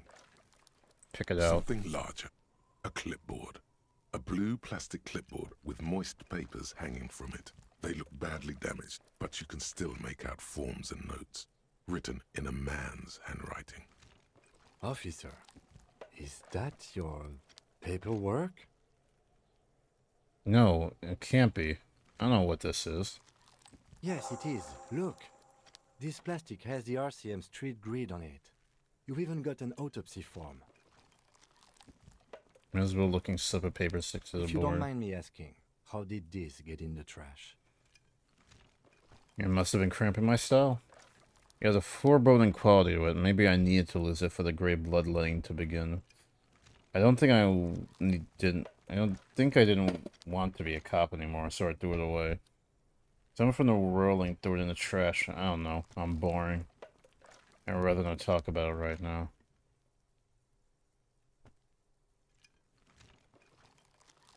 Understood. The mug. I'm getting that You mug pick too. out a broken mug with an oddly racist depiction of the yellow man frolicking in saffron. An antique? Take the mug. Only in its social sensibility. Mm-hmm.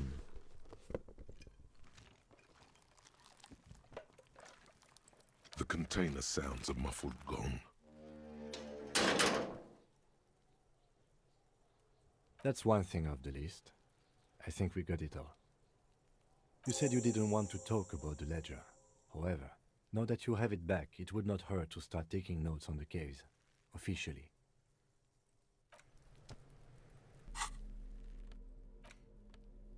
Damage letter. Interact. Use the interact button in inventory to inspect the book. Yellow man mug. Use the interact button in inventory to inspect the item. This broken eared mug somehow made its way into the Whirling in Rags dumpster. It depicts a person in a Sumerian descent, frolicking in a field of saffron flowers, buck-toothed and grinning feeble-minded. It seems to be a cheap knockoff of some colonial-era antique. This is a ledger you found in the trash. It's full of notes written in a man's dense cursive. Have a closer look. Maybe it can be salvaged to start taking notes, keeping notes in the case. It's the ledger you found in the trash. A pitiful cabbage of white and yellow papers hanging from plastic board, barely held together by a metal clip. This sad display is made complete by the faint smell of urinal cleaner. Anything else? There's a piece of toilet paper, or is it cleaning tissue? No, it's toilet paper, desperately sticking to the back of the blue plastic clipboard. It's a metaphor for you. Thank you, waterlogged ledger, for spelling it out for us. Inspect It's the toilet. just toilet paper sticking to the back of the plastic clipboard. You can take it off if you want. Take it off. Leave it there. It's cool. Maybe it's kitchen tissue. They look exactly the same. Still wet, the toilet paper peels off the plastic easily. All you have to do is shake it off with your finger and voila! The ledger now looks marginally better. Inspect the An color. aluminium block runs the width of the board, biting down on the paperwork. Its crocodile teeth are the only thing keeping the papers together. A regular pencil, the tip worn down to nothing, has been attached to the clip. The surface is interrupted by a silvery sticker. It's rectangular, sparkling with iridescence. You don't know how you didn't notice it before. Looks like an official mark, made to be low visibility outside the right circumstances. It is similar to the RCM watermark on your blazer the lieutenant mentioned. Didn't he say something about the headlights of his motor carriage? That you can read these there? Lieutenant, is this one of the hologram watermarks you mentioned? Point to the sticker. What? Yes, halogen watermark used for adding information to RCM property. Information? What kind of information? How can I read it? That's all. Thank you. It depends. Aside from an anti-counterfeiting stamp, mine has my station number and address. The information varies by date of issue. Maybe yours will have how many cases you've solved. How can I Any read capable it? light with the right wavelength will do. Before, you mentioned the headlights of your vehicle. Yes, RCM vehicles have headlights tuned especially to reveal halogen watermarks. This means you can read the watermarks if you just turn the lights on. That's all. Okay, While a bunch of sodden papers sag from the clipboard in your hand, it's a sorry sight. They're not exactly white. They're yellowed in patches by sunlight and alcohol, and covered in dense blue handwriting. Ink escapes into watercolor patterns, reaching its tendrils across entire pages. The paper itself is checkered, with faint red lines, forming short paragraphs. Once in a while, there's a red stamp that exclaims, "Case files commit to paper." The case files themselves are plenty. You count more than 100 sodden, crumpled up, earmarked pages falling apart in your hands. They appear to be sufficiently organized and extremely dense, if mostly illegible. What is in there? What are they about? Work, strife, poverty, the Jamrock Quarter. These are handwritten logs of investigations dating back to January 51, this year. The exact number is hard to estimate, due to missing pages and an odd naming convention. But there are at least 20, maybe 30 cases, undertaken, not completed, mind you. It's the middle of March. You have attempted 2 cases a week on average. What do you mean? Is that all? That's it? Is 2 cases a week a good caseload, Lieutenant? There's a mention of naming convention here. Count the pages. I haven't opened an official I have to open an official case. Is there a room? I didn't expect these. Close the case files. The notebook is annual. It says 51 on what remains of its cover. A molten strap of cardboard. Everything prior to this must have belonged to a previous volume. In short, there was more. Huh? 2 complex cases to undertake is a lot, yes. You really have to push yourself. I would not suggest it, lest you start making mistakes. You hear the wave appears to have been my load, Lieutenant. I'm not sure I completed them, though. I don't return to the case notes. 2? That's a lot. I didn't mean to say you are making mistakes, by the way. That was presumptuous of me. I'm sure I made plenty of mistakes. I burned out all right. A nice brisk pace, the way I like it. It's okay. We all make mistakes. Like a fan of gills, the checkered papers dry in your hand. The handwriting is extremely dense, if mostly illegible. Yes, it appears you employ a, shall we say, robust yet literary system. Each investigation has its case number written on the margins. Yet, still more tellingly, most are accompanied by a name. A title, one might say even. One that draws inspiration from snoop fiction and vespertine cop show staples.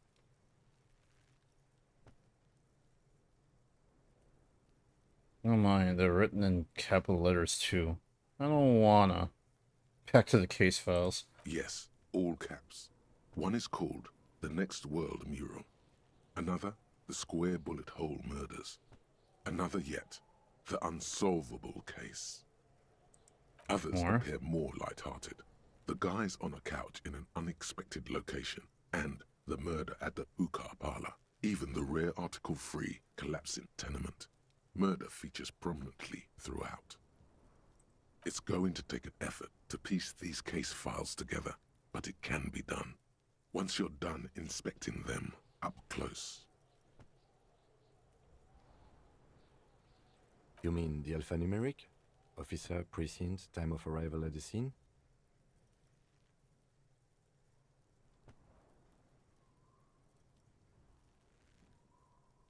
That's the one. Lie. No, I mean a non-numeric one with titles. Oh, you mean the titular? Yes, well, so do I. In our defense, almost everyone in the RCM does. Why is that? It's a holdover from the early days of the RCM, right after the revolution, when the organization had little idea how to do things. It persists in an unofficial capacity. Officers use these titles to refer to their work among themselves. I seem to have named the case the Square Bullet Hole Murders. Don't mention it. Again, in your defense, I seem to have named one the man with the hole in his head. That was a real person. His death was real. Still, I named it that, to amuse myself. I pray his loved ones never find out. What happened to him? Rail spiked through the head. He died. It was a workplace accident. Shit. I have to open an official case. Is there a room? There is, for precisely one more. 15 pages near the end remain untouched by the damage. The checkered grid forms a structure of passages, breaking the case into subtasks to accomplish. Once all the tasks are accomplished, the case is complete. Commit to paper using the pen Lena gave you. Back to the case files. The tasks you've completed flow out of the kind green ape pen in a brash freehand similar to the rest of the letters. The wording comes easily. It's almost robotically simple, a language developed for mental rigor and simplicity. Inspect the victim's body. Interview the cafeteria manager. It's not exactly poetry, but poetry would be out of place. Most of the ones you've already completed. A satisfying slash sounds across the paper. You're done, it seems to say. And you, and you. You're a swashbuckler with that pen, Harry, and it feels good. Feels like completion. Things to be done and things already done. The composition of reality. This is an extremely useful tool for a detective of the citizens' militia. Now all that remains is to name the case. Lieutenant, have you by any chance named our case? No, actually. Any ideas? The Hanged Man. The Furies are at home in the mirror. The setting sun. Shit on the stick. Actually, I don't have one. The Hanged Man. Great. That's great. That's actually what I was thinking too. The Hanged Man. Good, strong name. We have a very good name for the case now. I'm going to start calling it the Hanged Man. It's good we sorted this out. I didn't expect any You news. don't exactly close them, so much as distance yourself from the smelly papers.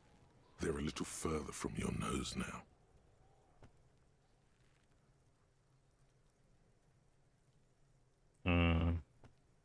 Logic, medium 11. Can I read the case files now? High 83%. Yes, you can piece them together using the alphanumeric code on the margin.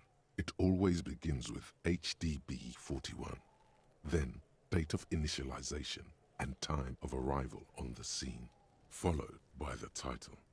For example, HDB 41120111700, the next world mural. Wait, HDB 41. Weren't those Officer Precinct? How long does it take to read a case? Why, yes, your precinct number is 41. In HDB, Every last alphanumeric in the files begins with it. And these are your case files. It's safe to say HDB are your initials.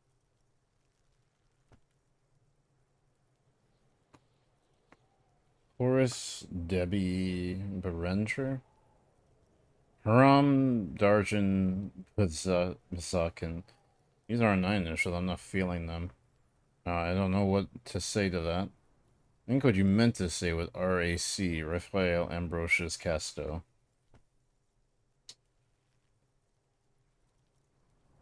I got nothing here either. Logic really isn't the best faculty to have this conversation with. But it's the one you got. So sorry. It takes about half an hour to piece one together, using the system you've devised. Where do you want to start? The next world mural. This one is relatively easy to reconstruct.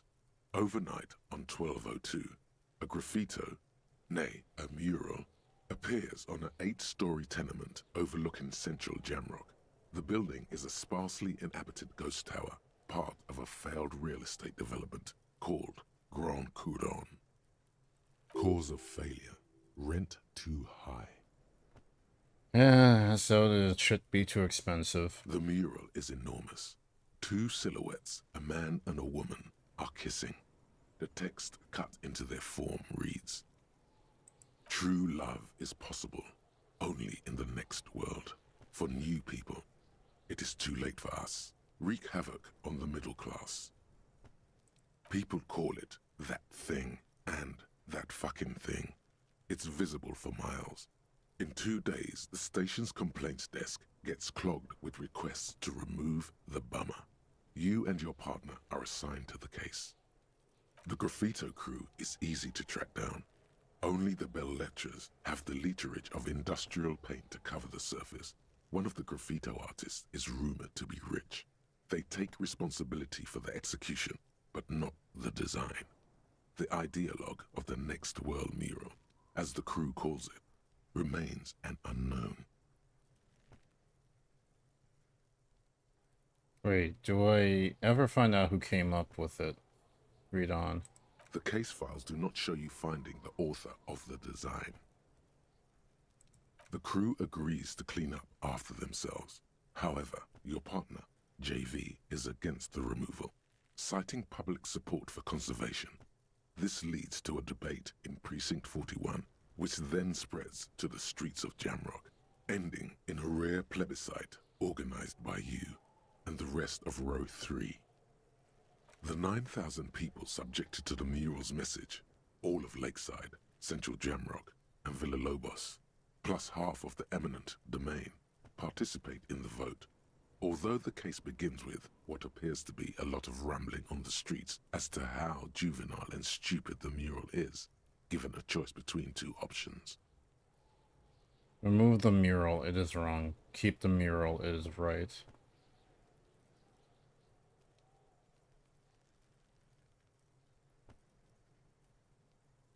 A staggering 78% of voters choose to keep it. Turns out the opposition were a loud minority. And that love truly is possible in the next world for new people. And it is too late for us. All that remains is to wreak havoc on the middle class. The middle class are not to be blamed. It's human nature. I like it, but we can't wreak havoc on other nations instead. I must have voted or possibly even lobbied to remove the thing because I don't believe in that rubbish one bit. Did anyone ask you what you believe in, man with the smelly toilet ledger? What do you want to tackle next? or are we done? Unsolvable case. AKA Leslie and Burke, AKA the public indecency drunk and the property damage drunk, is a cursed case. It has been passed from unsuspecting officer to unsuspecting officer for 10 years. On January 29, the unsolvable case made its way to you. Why you accepted it, it is unclear. Every officer, and indeed most civilians in Jamrock, know it's unsolvable. Leslie will always take his pants off when he's drunk. Burke will always trash everything. It's just what they do. It is their nature.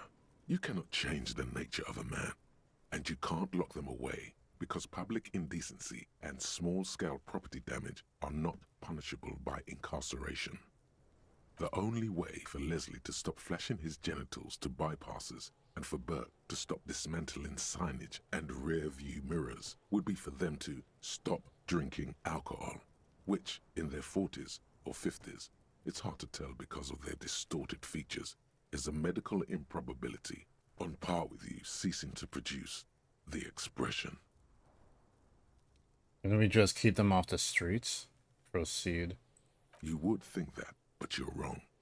Where's the fun in exposing your genitals or breaking stuff in your own home? No, Leslie and Burke are on the corner of Main Street and Perdition, because that's where the action is. Can you keep yourself off the streets?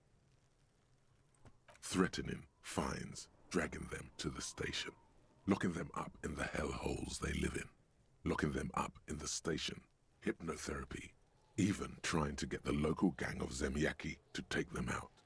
The Zemyaki gave them ethanol, so Burke and Leslie would expose and rampage even harder. You tried it all, and still the complaints wouldn't stop, as they hadn't stopped for 10 years. It's plain to see from the files that you, Satellite Officer JV, and Special Consultant TH had more important cases to attend to. You uncover cross-reference to several ongoing investigations, each brought to a standstill every time you drive down Main Street. Because there they are, on the corner of Perdition. And what is Leslie doing?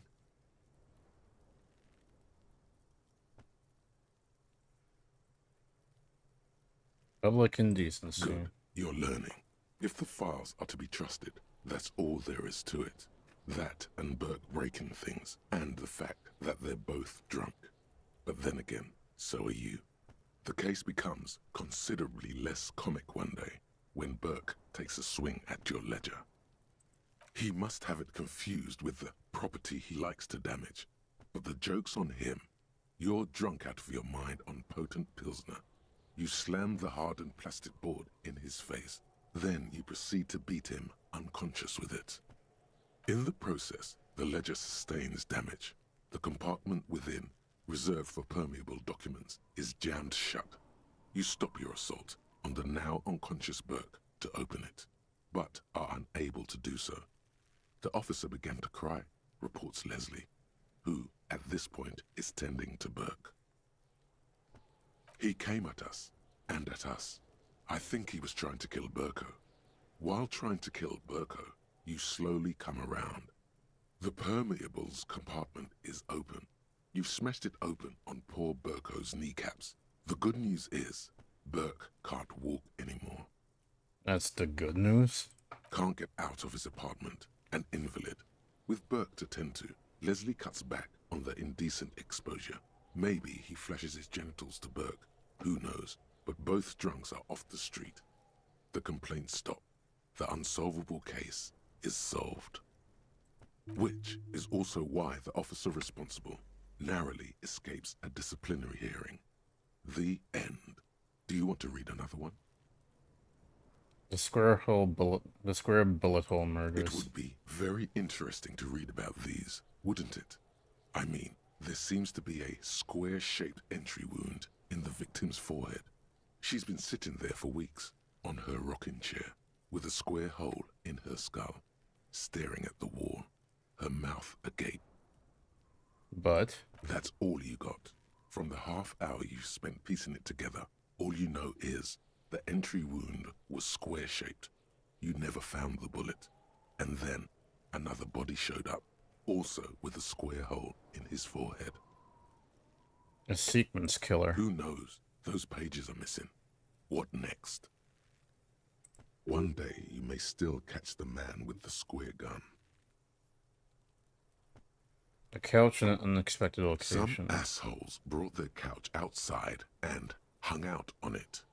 In the middle of the street, on the roof, on the hillside by the motorway. You know, at an unexpected location. They were young, and they thought they looked cool on it. They actually looked like assholes. They looked really cool, like models. They looked really cool, like a rock band. Insufferable dicks. Young people are the worst. So anyway, you got a complaint about the damn sofa, or couch, or whatever it is. They were leaving it out in all these unexpected and whimsical locations. They took it to where they also took photos of themselves on it, and smoked cigarettes, and drank coffee because they felt it's intellectual. Cigarette butts, coffee cups, stupid couch. You had to clean it all up, and you did. So congratulations to you. Case solved. Did I ever catch those guys? No, you didn't have time for that.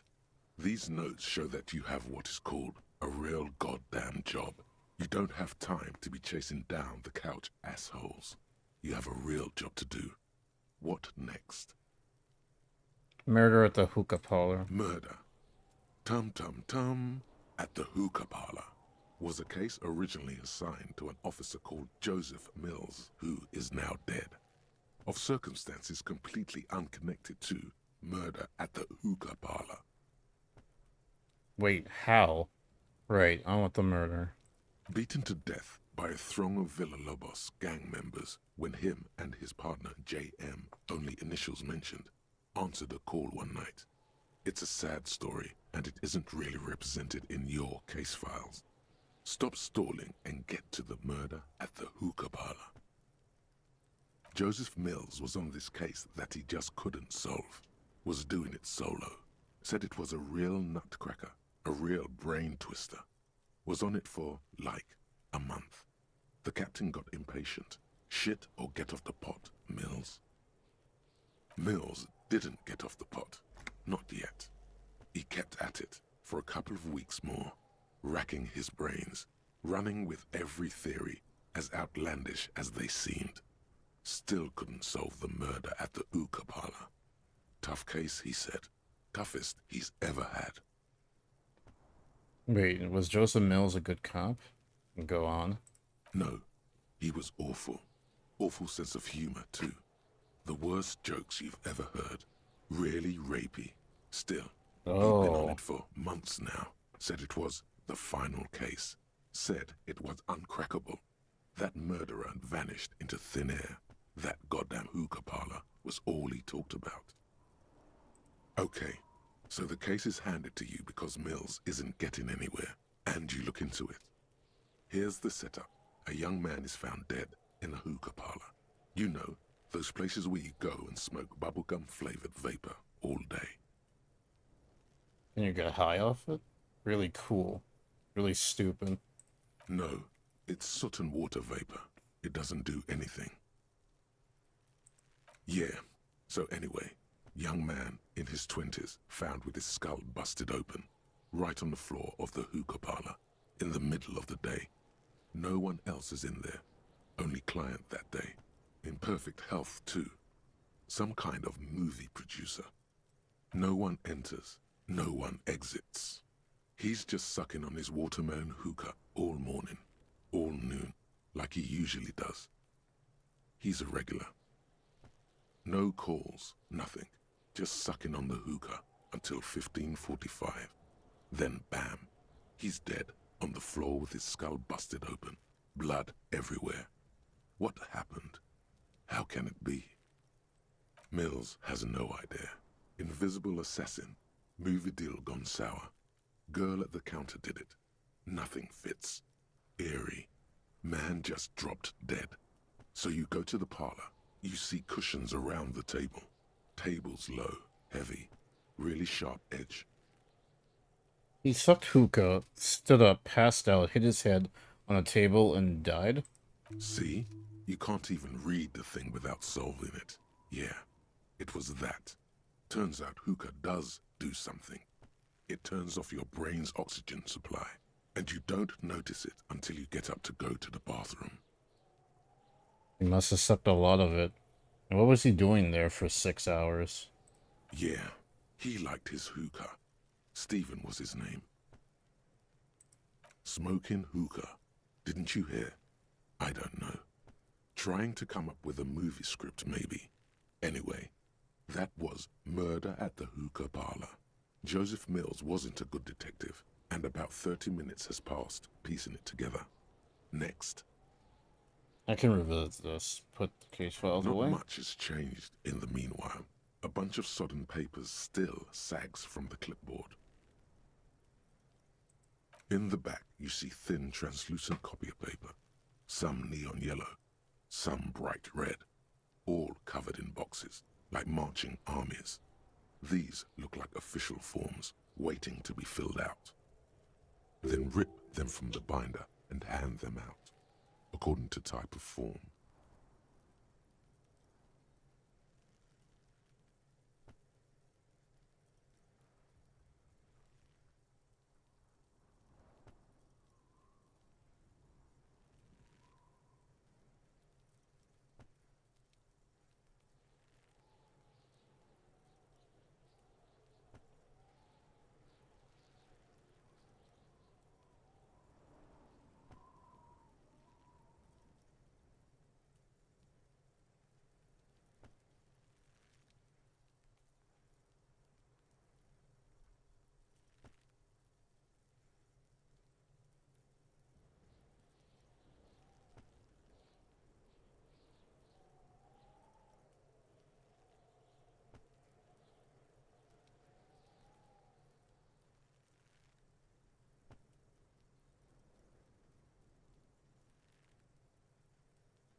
Ah.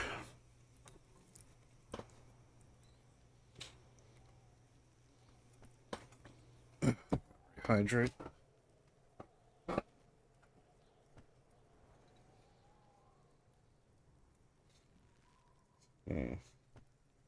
What types of forms are 3. there? The topmost are misconduct fines, the middle ones are station calls, and the bottommost are field autopsy forms. Each is easy enough to make sense of. You don't have to be an intellectual giant to do police work.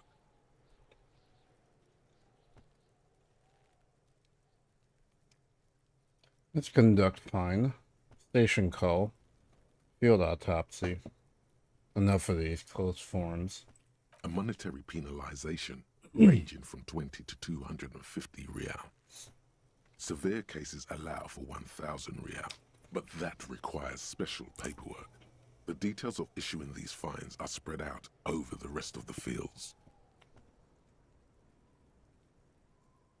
But they appear pleasantly vague. These are quite sinister in turn. They give a date and time for the person to appear at the specified precinct police station. Below the call are the criminal charges you risk by not appearing. All in a print so small it could be considered downright cute. A dozen pages of thin copy paper, bright red in color. You see the parameters of a deceased human form waiting to be filled in. Age, sex, condition of internal organs. Yes, all that remains now is to fill those forms and hand them to people. Fines for wrongdoers, interview requests for bad guys, and field autopsies to dead guys. The rest of the stinking cellulose is much worse for wear. Being sandwiched between the board and the rest of the paperwork must have spared the fragile copier paper. It's made of dark blue plastic, hard enough to beat someone to submission with. The edges are rounded, however. The U4 size board feels thick and heavy in your hand. Light shimmers on its wet surface. On the back you see the embossed letters, RCM.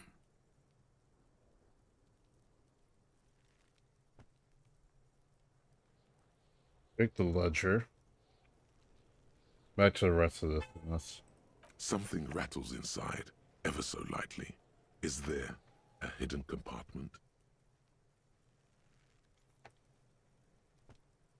And something small inside, light, made of paper or cardboard, or dried flowers perhaps. Permeables. It's not hidden per se. The compartment is made for permeable materials that would get damaged if something happened to it. Peek inside. The plastic shimmers like lapis lazuli, but it is not see-through. You cannot see to its center. How do I open it? With your hands, U4-sized pages hang from the clip screwed to the top of the board. Huh. The two sides of the board appear slightly misaligned, like a drawer that's come off its slides. If you bend the plastic on your knee slowly, the slides snap back into place. It should be possible to just, you know. Slide the drawer open. Wait, somehow I don't want to. Fuck no. Put the ledger away. Leave. Without resistance or sound, the two panels move against each other. The compartment is now open.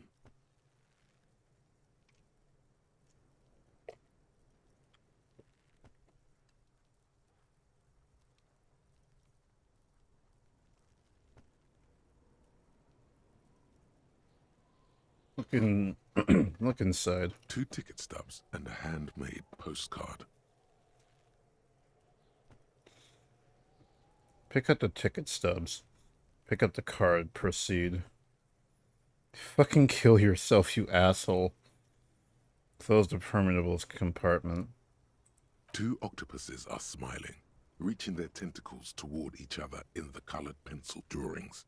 The tickets permit access to the zoo in Revachol East. The aquarium costs extra. These let you go there, too. Pick up the card. Thin wax paper has been glued to a piece of cardboard. Sounds like leaves rustling when you pick it up. You see violet flowers, floral patterns, patches of glue. Smell it first. Open it. Put it back. It smells of chewing gum, apricot flavored. A touch of cinnamon, the end of summer. You think the label says tutti frutti. Familiar handwriting lines the inside of the card. Looped, round letters in a woman's hand. A young woman in her 20s. There is care, effort, and a smile, you think. Although that is not something you can read from someone's handwriting. Visual calculus. Harry, it begins. You're already reading. I wanted to write you a letter so you can read it when you wake up. Maybe it will make you happy. Keep reading. Your hand shakes, holding the card. Every morning when I step out and you're asleep behind me, it says, I find a little piece of sadness in me. I carry it in my chest, down Voyager Road. Every step I take, it grows. By the time I reach the fuel station, it has filled me entirely. I step onto the light rail and look back. Sparks fall from the bow collector.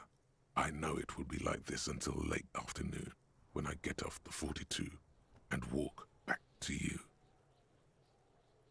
Keep reading. You. Every step I take will get lighter. It almost makes me run. Sometimes I do. I can't believe I met you. I can't believe the happiness I feel with you. You have a vast, vast soul, and I will always, always, always come back to it. Kisses, kisses, kisses. You feel the air sucked out of your lungs and the blood sucked out of your head. Everything around you gets dark. Small white dots appear. Sparks fall like snow from the bow collector. A streetcar distancing. You feel the ledger slip from your hand. No, no, hold on. Endurance. Hold on, fall sideways. To what? There's nothing. Detective, is everything all right? Fall sideways. Wait, what?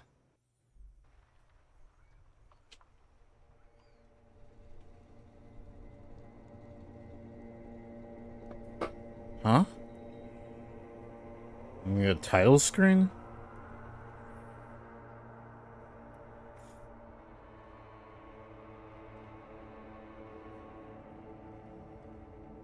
Begin. There is nothing. What the fuck? Again. Nothing? Just lie there passed out. Nothing sad, brother. No treachery, just blackout. Well, almost nothing. There is the ground below you. That's still there. And the small light that's on, fluttering, somewhere in the basal ganglia. Who's that? That's me. Blue eyes, that's me. Who was that? Nice and quiet. Who was what? He speaks of the sickening longing, the unwell emotion. Even in the darkness, he's grasping for it. Still trying to hold on to the great sorrows slipping in the water. Slimy. Yeah, that's the stuff. No, I was cool. I'm cool. Here in the paleo-mammalian cortex, we call it the shadow. Because it's always there. Thought gained. White morning. Tell him. Tell him. Ah, yes. In the olfactory system, they call it the apricot chewing gum scented one. It's unhealthy of them to linger on it so. But as they say, what do you do? Smelled so nice. Smelled like betrayal. It didn't smell nice. It smelled like betrayal. Was that the X something? Where is Voyager Road? There was something about a bow collector too. Enough, just lie there, motionless. Bloated corpse of the past resurfacing. Yeah, no, it was beautiful. Yes, that. Don't prod at it. It will start moving again. Where is Voyager There Road? is no Voyager Road. There are no roads, no houses, no lights in the windows. It's all on pause. There's something about a bow collector. Yeah, man. What was that about? Enough, just lie there, motionless. You think they would let you? Until you disintegrate into biomolecules? No. Someone is breathing on your face now, inspecting your pupils, stupid idiot. I'm not coming back. What is that? It's cold. Yes, they're pouring something on you. It's in you. And It's delicious. Glowing lights on a dashboard emerge out of nothingness. In the Where am I? upholstered cabin of Lieutenant Kitsuragi's motor carriage, seated in the driver's basket, the air is thick with leatherworks and heavy fuel oil. Cold water runs down your chin. Drink. Water. The lieutenant extending a small canister to your mouth. Drink. No, I don't wanna. The water is cold, silvery, the stuff of life itself, as it pours down your parched throat. The pounding in your head recedes. The darkness parts. Drink. You haven't drunk water in 2 days. Did you know the human body is not made to survive on alcohol alone? You need a secondary form of hydration. Drink. With greedy gulps, you down half a liter of cold water. Some of it spills on the driver's seat. The lieutenant pays no heed to it. What happened? I should ask you the same. I came in contact with the burnt-out ruins of the past, Lieutenant. I was dehydrated. It won't happen again. Fuck it. Start climbing out of the motor car. You were reading your paperwork. Then you passed out. I carried you to my kinema to take you to a hospital. Then you came to. How long was I out? 10 minutes, maybe. I was dehydrated. It won't happen again. Right. Item gain. Ledger of failure and hatred. You dropped these. Are you okay to proceed? Let's solve this case. Leave. Just not leave. Good.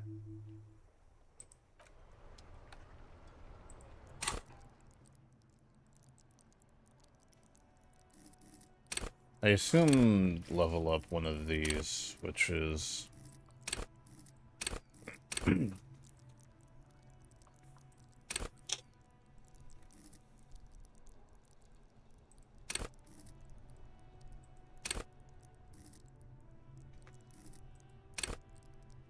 Oh, fuck no.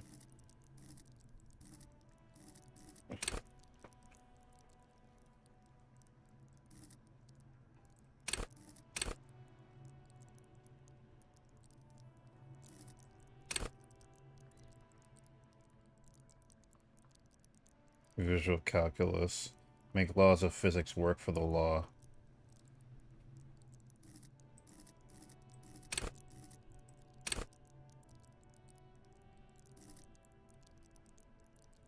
Lie and detect lies. Practice the art of persuasion. Enjoy rigorous intellectual discourse. Call upon all your knowledge. Produce fascinating trivia. Logic. Wield raw intellectual power. Deduce the world.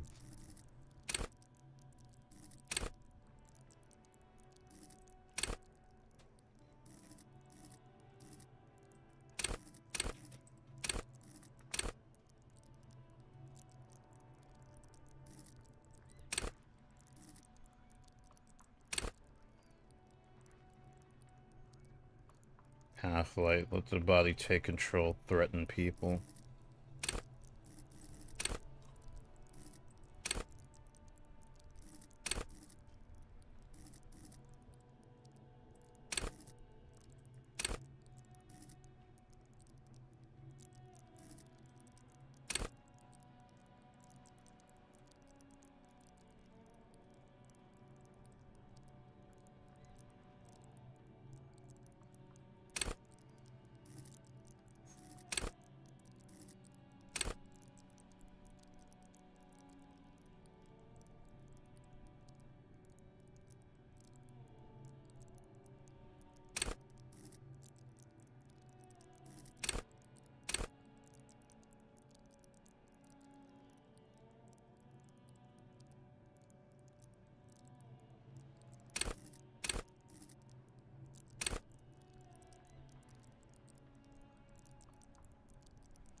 What the hell is that sound? Oh my god.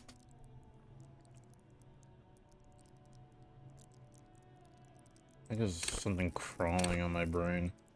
It's weird.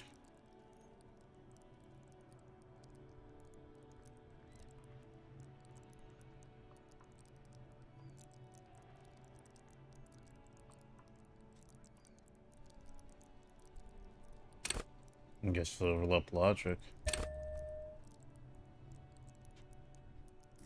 Step changes and close.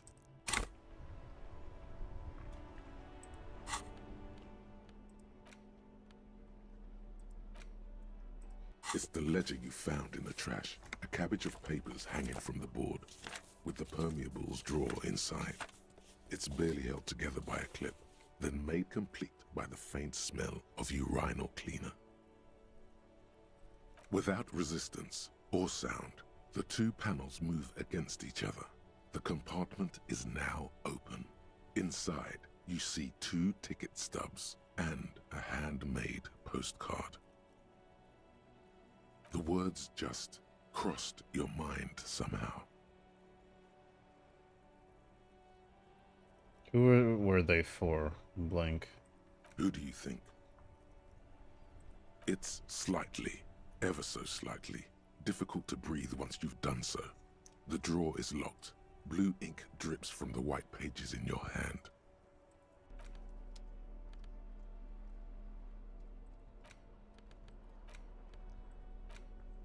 It's just a racist mug. What's there to read here? Not much. There's a lot to read into here, actually. Look at all the content. Got it. Oh boy, here we go. What are you going to say about a broken, tossed-away mug that you dug out of the garbage? This mug is an example of prejudice. I'm going to use an example of what not to do. I'm going to push this into the face of every merchant I find and tell them, this is your innate ideology. This mug will be useful. By denouncing it, I can earn the political capital to mask my badass hustling, i.e. fraud and embezzlement. This mug doesn't belong in the trash. It was just a funny mug. Can anyone laugh anymore? Understood. You're that kind of detective. Why don't you get back to your case?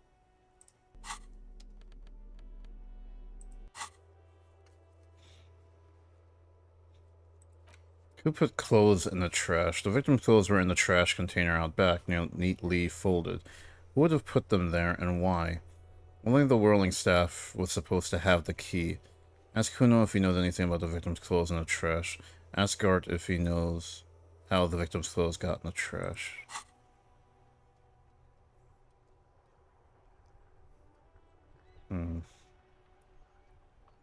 Long way home. Second, remaining 31 minutes.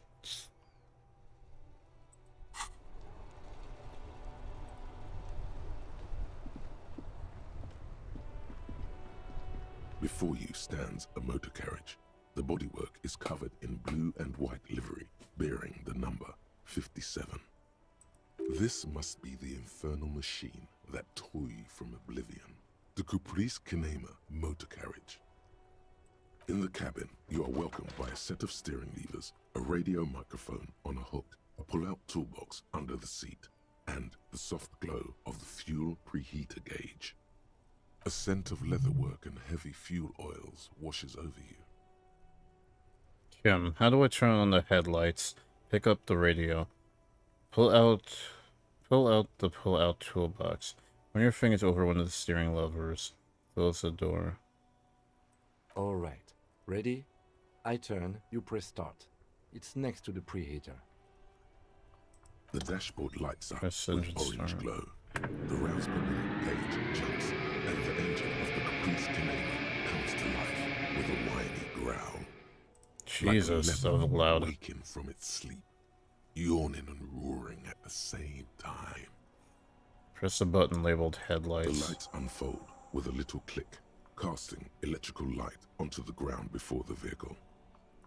There you go. I'll turn them off from the remote once you're done. We just need to stand in front of the machine now. Now go stand in front of the Kinema and the lights. Before we do that, The frequency tableau lights up, and the green button labeled Prime Line glows like a feline eye. And then you hear something. The soft purr of electrical kittens, radio waves cast far and wide over the metropolis. A woman's voice greets you through the static. This is Precinct 57. Hello, Lieutenant. How may I assist you? Hello, Alice. Please assist our colleague from the 41st precinct here. I'm putting him on. Operating the radio is easy. Just be confident. You've probably done it 1,000 times. come in dispatch, come in dispatch. Come in Delta 10, this is Firewalker, copy. Hi Alice, this is the officer from the 41st Precinct speaking. Nice to meet you. Let's not be This is like the Officer same. Alice Demetri, Precinct 57. How may I assist you? Under the green prime line, a yellow saved button catches your eye. You wonder what the lieutenant's default radio station is. Can you connect me to the 41st Precinct? I have something I need to report. I need you to connect me to a civilian, a Sylvie. She may have reported a murder. Ignore Alice and press a button labeled Save. I'm done with the radio for now. End call. Just a second, officer. 10-2, 10-5. This is 41st. Come in. Over. The man uses relay code. You've got this. You're a cop, and cops know relay code. 10-4, Station 41. I've got urgent business, over. 10-4, message received. 10-5, relay message. What's your status? Over. Just reporting in, over. 10-18, state your message, sir.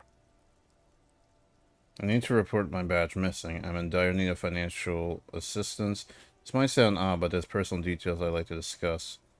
10-10, transmission completed, standing by, over. End call with the 41st. 10-9, over. My badge, I can't find it anywhere. Basically, it's gone. 10-4, message received. This is a very serious situation. I need to 10-22 the captain. Over. Is it him? What does he want?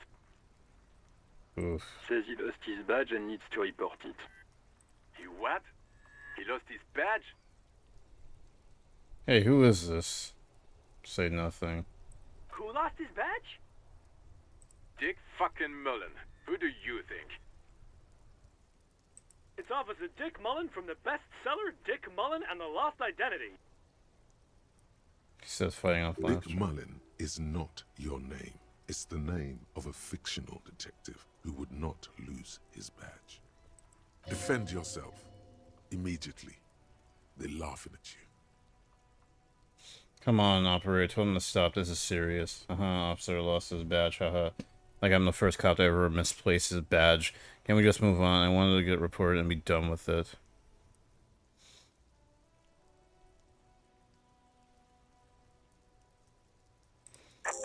I hear you, officer. I'm just going to make a note here that you are in pursuit of your misplaced badge. Over. Fuck me. Mac, come here. You've got to hear this. Dick Mullen lost his badge. What's going on? Oh, Oh god, more people. Super Cop here lost his badge. He lost his what now? His badge. He lost his goddamn fucking badge.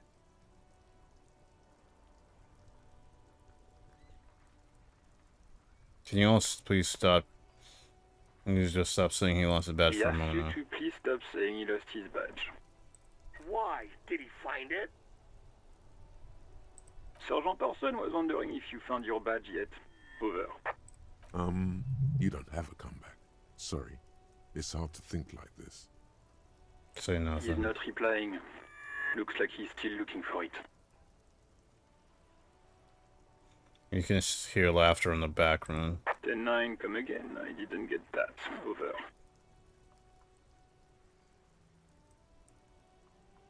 New heights even for Captain Sober. Ask him. Ask him if he's lost his gun too. Sergeant Orson wants to know if you lost your gun too. Over.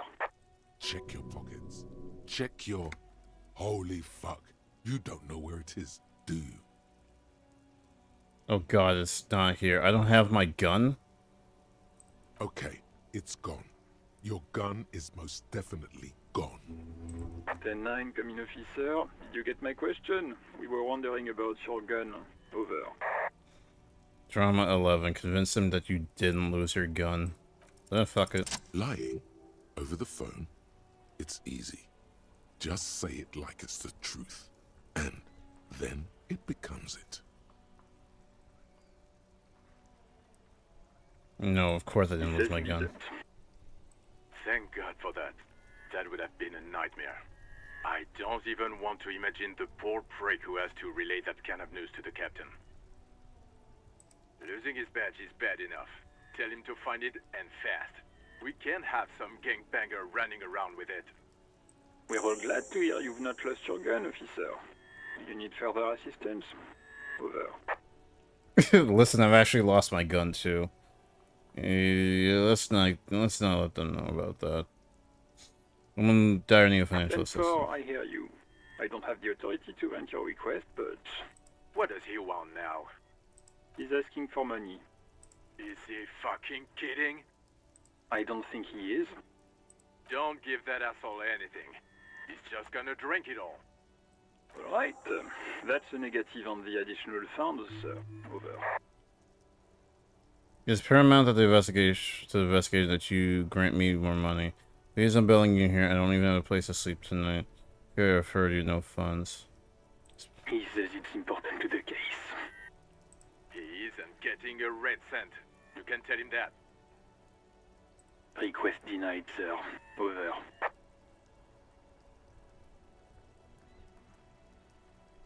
He says he's in trouble. Doesn't have a place to sleep.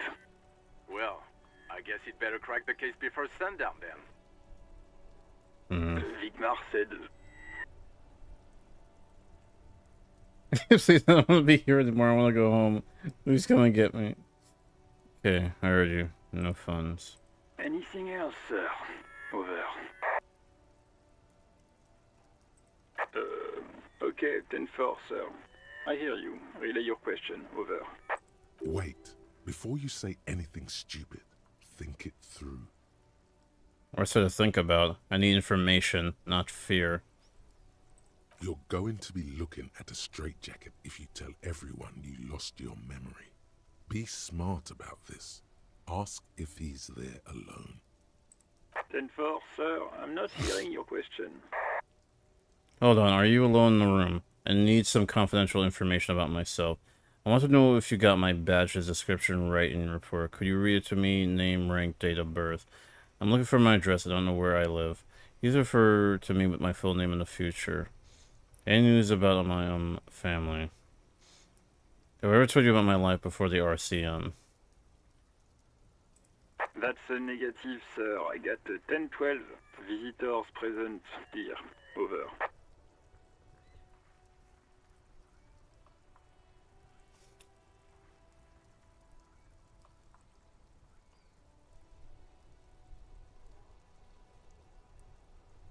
What? What is it? He's still on the line? He wants to verify the information on his badge. But of course, it says Dick Mullen, High General of the Revacholian Cavalry Force. Tell him to stop wasting time. What do you need, sir? Over.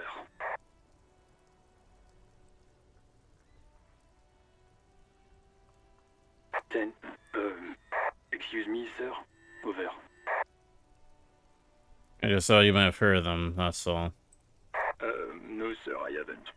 You're not really keen on mentioning your home life, so I've always assumed things weren't that good on that front. Over.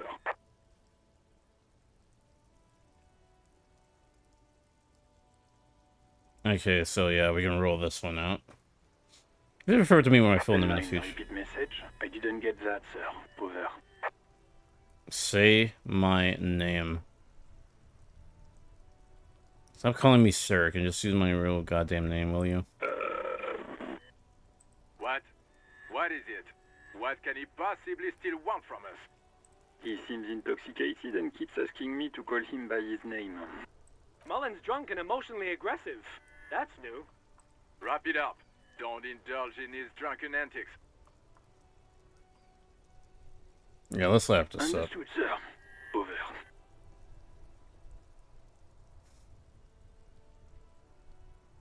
Roger that. 10-10. Over and out.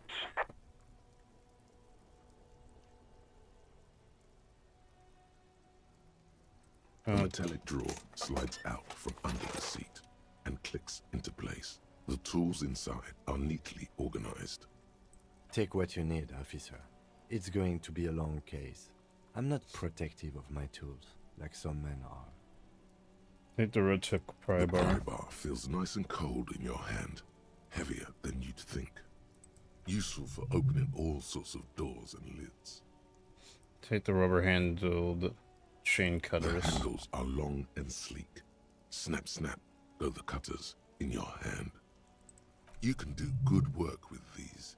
Cut chains, locks, and ropes, especially belts. Take the hand-cranked It's flashlight. robust, weatherproof, and well-made. Police issue, blue. Lets you see things in the dark you would otherwise miss. The pull-out toolbox slides back into its nest. Preheater gauge casts a warm glow on the steering levers and the radio on its hook.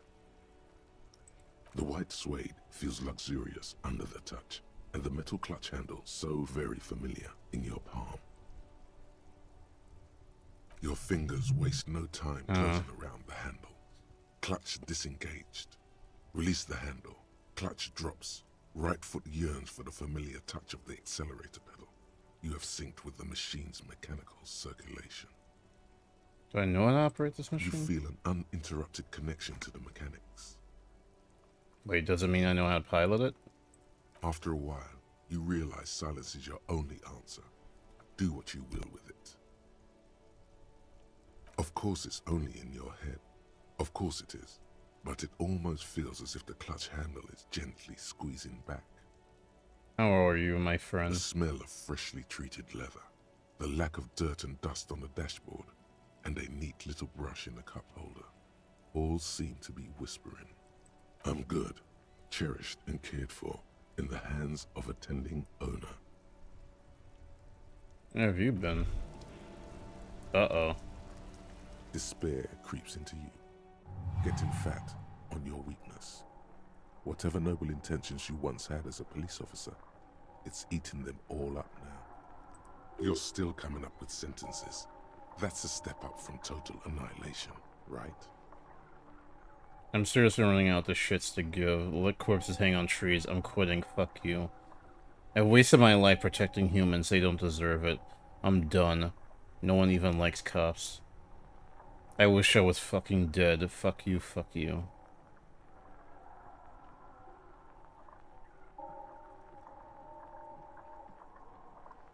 Jeez.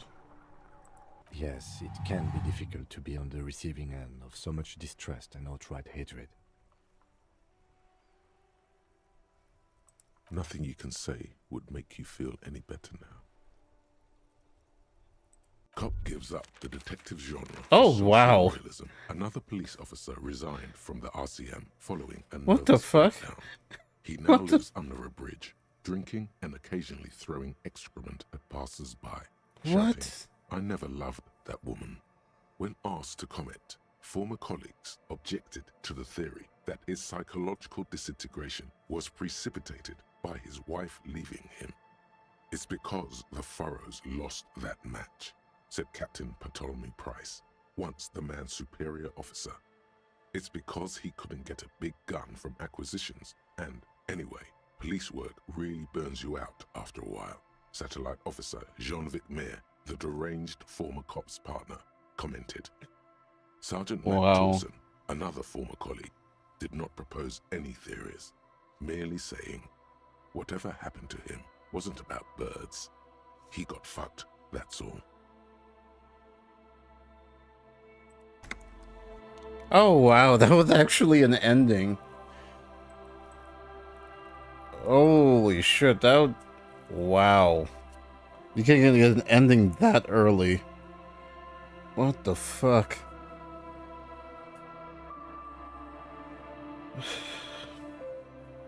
Alright, you know what? That was a good first run. Got my first ending. That was actually pretty good. I'll probably call it short tonight. Let's see what I'm interested in streaming tomorrow. Oh, alright. I'm gonna head in tonight for now. It was fun.